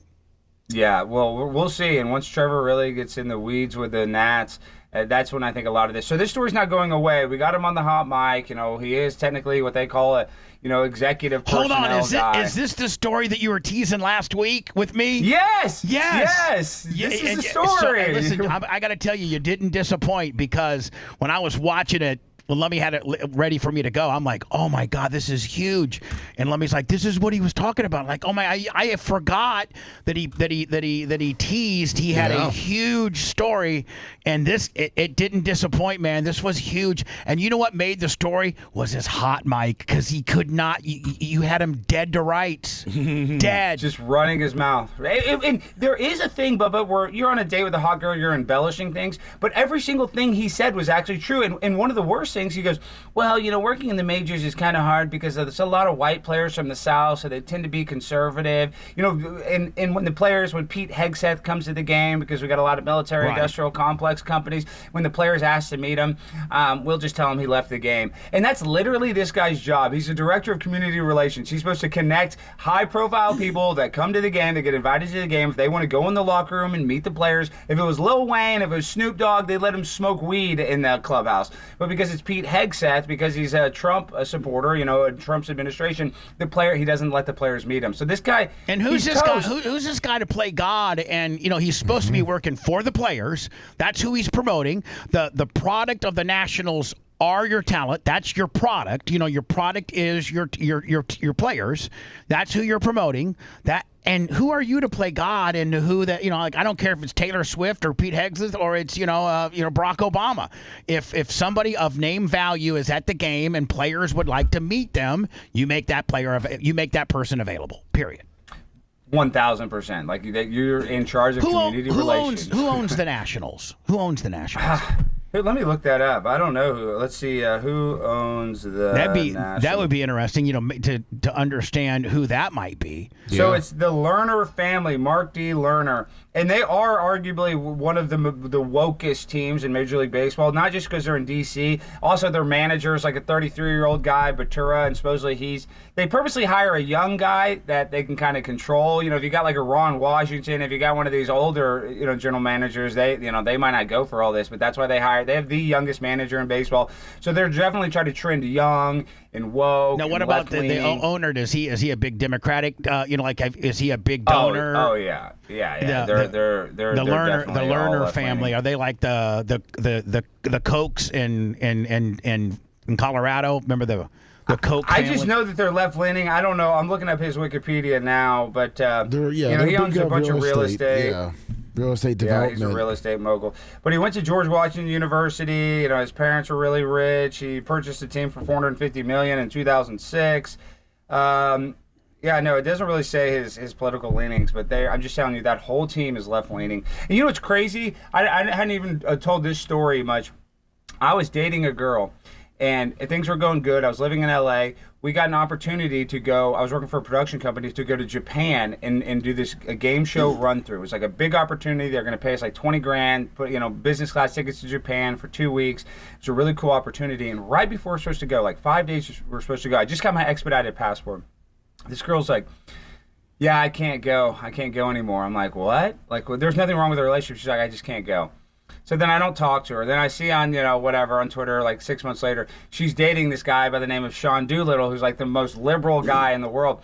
Well, this girl, she had two moms. She was very liberal. And, I was a little more liberal living in L.A. Long story short, they purposely signed with the Washington Nationals. They were at the Oakland Athletics and then this girl that I dated that started, that got married to this guy, she ran the LGBTQ night at the Athletics. So she got a job at the Nationals, and they stayed at the Nationals. He took less money to stay at the Nationals because they were more LGBTQ friendly. And it's just kind of funny that we exposed them, and there was a girl I used to date. Lerner's contribution is 100% Democrat. So, speaking of girlfriends, I'm saying like players know to go there. I'm saying the Sean Doolittle guy went from the Oakland Athletics, with San Francisco, one of the most liberal places, and purposely chose to go to the Nationals because they're that left leaning. So this is a systemic issue with the Nationals. They are that left leaning. So speaking of girlfriends, you rolled out your new one. I did. Your baby. Oh, we're going to be in town. We don't need to say what we're going to do there, but we're going to be in town. And we sent Dr. Dan a lot of money already. Sent Dr. Dan quite a bit of money. When are you going to be in town? In exactly 16 days, it looks like. It's about 16 days. You need a place to stay? Yeah, well, Gracie's going to need a place to stay because they're trying to say now she's got to stay there for a Tuesday deal, then a Wednesday deal, then got to go back the following Monday. So, I don't want to pay a $1,500 all-week stay in Tampa. I'm toast, so... You're so rich, but you're so tight. My God. I'm so tight. But this is a problem. Hold on. You genuinely have money. I know you. I know yes. I do have some money. I'm familiar with your personal finances. Just like I'm familiar with Gene's personal finances. Gene's loaded. You wouldn't believe how rich Gene is. He's richer than me, I guarantee it, but I'm saying I'm not broke. I'm definitely not broke. I know some of your personal finances, and you are very comfortable. Very comfortable. And you're the tightest wedge ever. That's why he's comfortable. Exactly. Thank you, Gene. Right. Thank you. Okay, can I ask you, did you know, you knew in the beginning of that interview you were going to get him in a lie? Oh, yeah. He knew. Oh, yeah. You knew that. You were working him that way. Yeah. Okay, tell me this, and tell me the truth. At the end, when you got excited and you nailed him to the cross and you had him and you got excited, that smile on your face and that emotion that you had and that crisscross your wrists, you crisscross your arms. Oh, the suck it. Yeah, the wrestling move. Boom. Was that for you or was that for society? Both. But Which one really most? for me too, but it felt good because the It felt fact is good to most be of the the guy time, on top. Well, listen, as a journalist or a content provider, when you got lightning in a bottle and you know you got But you it. smashed him. You smashed him. Yeah, but that's well, the fact he answered. Right. We didn't think he was going to answer. We didn't even think we'd get him on a mic again. And the fact he answered or was even insane. not hang up after the first question. Like like say, listen, man, Pakistan, you got the wrong guy. See you later, buddy. Like you hooked him and you drug him to the boat and you got him in the boat and he flopped out later. But man, you had him in the boat, brother. You had that guy. But the excitement at the end was the payoff. Oh yeah, to me. Yeah, it felt good. It felt well because the last thing he said on the hot mic was, "I'd rather be a team, personnel for the Boston Red Sox." And the Boston. I thought their fans are famous for being like the most intense to black players. So I didn't think that. Yeah, Boston historically is the most anti-African American, racist. South Boston is like even to this day is anti-black. Boston's the other end of the national spectrum. Absolutely. Yeah. And that's what he said. He wanted to go work for them. So I was like, good luck. I hope they're hiring. But you knew. I'm answering your question for Gene. Gene, the reason why he did a suck it deal is because he knew he had solid gold. He got the guy. He didn't have to have. The guy was on his phone willfully. He didn't. There's no. But the look of him and the motions that he was making on his body. He was so happy from way inside to way outside. It was like I wanted to know. You just love your job, don't you? Well, we got him. He got him. We had to use a hot journalist to get him on the first hot mic, and what was so great is that he lied 4 different times about the 4 things. We knew we were going to edit it in. Oh, he's lying about this. Well, then put in what he really said. He lied about this. Put in what he really said. Lied about this. Put in what he really said. And it just made the piece so perfect. It was built. It was planned and built perfectly. The dude's got to move now. He's done. So speaking of which, you've publicly now outed your girlfriend. How is it? And I was a little bit like, oh, Alex, man, you might want to keep that genie in the bottle a little longer because just how absolutely. I know how the internet, and I feel bad. We posted because the haters are ruthless and they'll pick her apart. She's already gotten so much hate. We had a post that got 400,000 views together from Mar-a-Lago. Skinny this, Skeletor, and I feel bad because I don't care when they call me fat, stupid. But is she prepared for that? She's gotten used to it. Nobody can ever really understand the hate that people like you and I and the rest have to endure, and not every person, and especially sometimes a woman, when they get picked apart and they sometimes can't handle it. And so I hope that you've conditioned her to not look at those things because it's just not good for anybody's mentals. And it's not good for a relationship. And then, Bubba, I also have some other big news, and this is more kind of secret. So in about 30 days, right after Tampa, I got to come back to Dallas, and then I got a big meeting at headquarters with Turning Point USA and Erica and all the executives. So are you going to be the new face? No, but they want me to do debate training. They want me to, so you're gonna be some kind of face. Debate training. That's like telling Aaron Rodgers he needs to go to quarterback school. Exactly. That's what I said. I was like, I should be leading the thing. You can teach the course. That's what I said, but it's more just kind of we're going to talk to a debate expert. He'll give us, give me a few tips or whatever. And it also might be to cover their ass so they can say, hey, listen, we did send them through some training in case things got a little hot. They could always fall back on that. It could be some of that. Yeah, and to be fair, Ben Shapiro is famous for his debate skills. He says facts over feelings. I'm the opposite. I'm feelings over facts. Like, if it feels wrong, it is wrong. I argue from my gut. But you need to lean into that too. You need to, because everybody knows you need to lean into the, hey, I'm feelings over facts, bro. I could be wrong, but I know how I feel about it. Yeah, that's exactly, like, you can give me all these stats, but I feel this way about it. Right. This is what's right. This is what's wrong. So I'm all feelings. I'm a feelings debater, and that does trigger people because I get in these scientific nerd debates like, well, we have only deported, but you know what I mean? That's not my debate style to really give you a bunch of numbers and this. I debate from what I feel like, what the public kind of feels like, and so my debating tactics is a little different than Charlie's and Ben Shapiro's and a lot of other people. I'm like a Tucker Carlson debater. They need that. They kind of need that right now. They need that. Well, what makes me good is not even that I'm like some excellent debater, is that when you go on these college campuses, college kids, it is kind of hard. They're coming at you sideways, so you have to have kind of a special personality. You almost have to have a stand-up comedian personality because you're getting like heckled for 3 hours. Right. You know what I mean? Right. You're literally getting heckled constantly, so you just kind of have to have where I don't crash out too much. I can crash out a little bit for the content, but I also have to, keep some professionalism and try to keep the whole party going, keep the debates going. So it's not an easy thing, but I love it because I love to get to go to University of Michigan. I love to go to Berkeley. And let's be honest, really it probably pays pretty damn good. Pays okay. I mean, it's not for free, but, it pays Alex okay. Stein, if it don't make money, it don't make sense. That's what Dion used to say. Dion said two things. If it don't make money, it don't make sense. And if I'm going to get out of bed, somebody's going to pay for it. You like that one, don't you? You like I love that one. I mean, I'm no primetime Deion Sanders. I'm primetime Alex Stein. So I'm on a definitely a lot smaller tax bracket than Deion ever was. But at the same exact time, I got to go out there. I got to make a living, too. I got to go out and grind. I got to travel. I went to 12 different schools this past semester. I mean, I was crisscrossing the country. I was going to Lexington, Kentucky, then to Arizona to Florida, Florida to Pittsburgh. I mean, my routes, if you look at it on a map, it's insane. It looks like a schizo, like a homeless guy going around. Do me a favor. I'm going to let you go, but do me a favor. Send me your travel dates to Tampa so I can have stuff set up for you, okay? 2 weeks. The 16th we'll be there. I think that's a Tuesday. So like 16th, 17th, 18th. Like what are your days? It'll be like 16th to the like a 20, week, right? Yeah. 6 days, whatever. What is so the 22nd? Oh my God. They said we got to go back on Monday in case there's drainage and So I think we let pretty much the cat out of the bag. Alex's new girl's getting a set of Diacos. I mean, she's getting a set of Diacos. I mean, we've beat around the bush about it. We might as well lay it out there. We got to buy one, get one free, though. Thank you to Dan. But that one is still pretty expensive. The one you have to buy is still pretty expensive. I'll tell you that much. Hey, Alex, when you get up in the morning, you're making a living.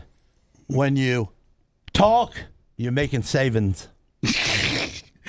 Alex, I gotta poop, Lummy. Yes, you do. Yeah, me too. I've been holding it. I literally This is my first time in the new studio. I'll be seeing it very shortly. Yes, it's an honor and privilege to be in the new studio. I can't wait. Absolutely, my friend. Text me those dates, okay, bud? I will. Talk to you guys soon. See you, Gene. See you, Prime time, Alex Stein. Automatic microphone shut off. Engage. Why? What'd they do now? Bubba the Love Sponge Show returns after these words. I thought the fat one didn't really talk that much.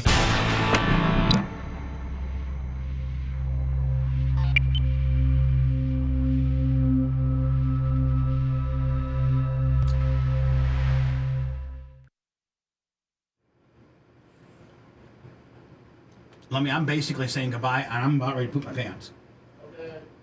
He just walked to the other room.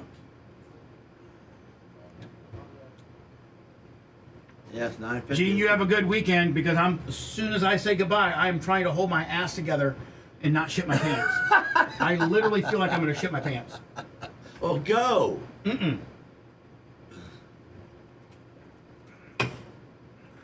I can wait 5 minutes, I hope. You don't like your own little bathroom right here? You have to go to your home? I got to go to my home. Yeah. I don't even know if Lummy knows how to say goodbye. Lummy, do you think you can say goodbye? Yeah. I'm going to poop my pants. Well, go. No, I can probably hold it. I got a couple people I got to give some shout outs too. I think my asshole knows what time. I think my asshole knows what time it is because I haven't had this pain. My asshole knew that it's going to get relief at 10, and because at 8:30 it was good. I didn't feel like I was going to shit my pants, but I literally feel like I'm going to shit my pants. Ah, man. So now you're staring at that second clock, the seconds.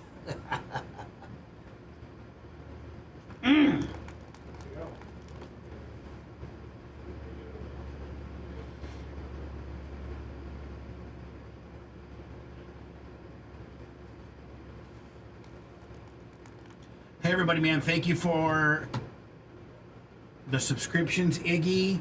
Thank you for the the super chats we had. Thank you for hitting 1,000 thumbs up.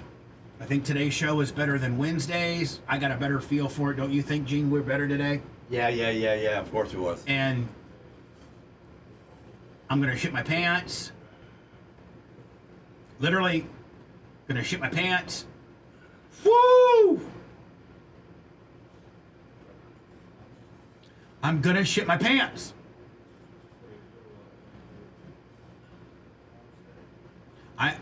My asshole is absolutely kegeled. I'm just gonna get on and say goodbye.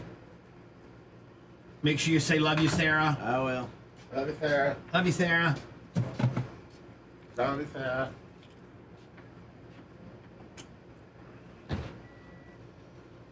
Love you, Sarah. She just asked me if you was mad at me. For what? Well, she says, why you? Well, no, I'm not mad at you, but you gotta fucking chill out on some of that shit. What? No, chill out about that. She would say, why are you so quiet? And I said, well, he's interviewing Alex, and we don't step in on that because he's got a lot to ask him for the most part. Get them all in. But you've done your damage today, trust me. So I said, but I'm going to say something at the end because I wanted to ask him about him crossing his arms and being so excited. Right. So and it's cool. You know what's cool? I got to wait it out. You know what's cool is when we get a guy like Alex and he knows he knows you by name, and he because he watches the show, so he if I had some person that wasn't familiar with the show, they wouldn't know who Gene Lasker is. Right. But he watches the show. He knows how integral. You're here for 2 days. Yeah, I hung out with him at Barb and got to know him a little bit. Yep. Okay, we got minute 30. 90 motherfucking seconds. Probably 2 minutes all in. Let's get a shit, Gene. It's basically love you, Sarah. He's looking at the second hand. That's pain there. Oh.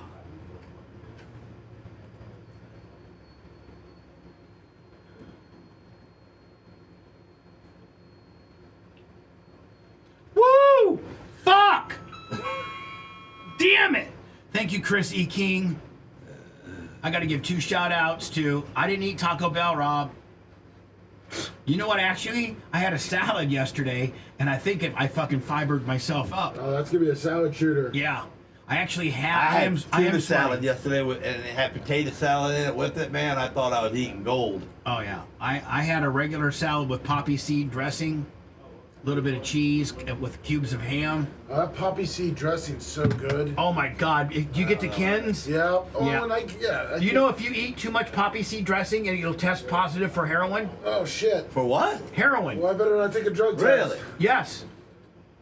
Because heroin's made out of poppy seed. I tested positive for heroin one time. You got it. Oh, please hurry. I hope Macho doesn't have anything. I just hope it goes right into the gimmick. Oh, we got a steps towing gimmick. Oh, thank you, Mach. You can hear the pain in your voice. Macho eliminated the steps towing. Love you, Sarah. Love you, Sarah. Love you. I love Gary Selder. He PayPal'd me. Brent Richard, which also sounds like new money. Not to be confused with George Erdman, Teese, Fish on the J, Christopher O'Leary, which is $100 in new. Thanks for the money today, guys. Dana Craft, Iggy McGillicuddy, Grouper Lips. Johnny K, Buck, Gloria Zach. Clint Grubbs. Clint Grubbs. Spice Trouble Fights. Iggy on the gifts, on the free gift. By the way, the subscriptions. Paper Towel Willie. Paper Towel Willie, I love that guy. Glowbug. We'll see you next week. I hit it. Oh, no. Macho, it's on you. That's all on you, Macho. Thanks for letting me finish. You've been listening to the Bubba the Love Sponge Show, starring me, Bubba the Love Sponge, co-host and show historian, Lummit. It's Brian Matroni, king of counter program. Gene Lasker, voice of the people. Glad you get to hear me. Gary Cantrell, video editor. Yeah, back here wiring up. It's Mini Macho. The BRN agent, Thomas Buttoned Up B. Co-host, Dr. Dan Diaco, Esquire, of Council. Co-host, J. Diaco, Esquire, the Spitting Cobra, of Council. Now, time for the legal disclaimer. Exactly. The Bubba the Love Sponge Show is intended solely for the enjoyment of our listening audience. Any rebroadcast, retransmission, or other use of this show without express written consent of the Bubba Radio Network is prohibited. We must dissuade him of this delusion.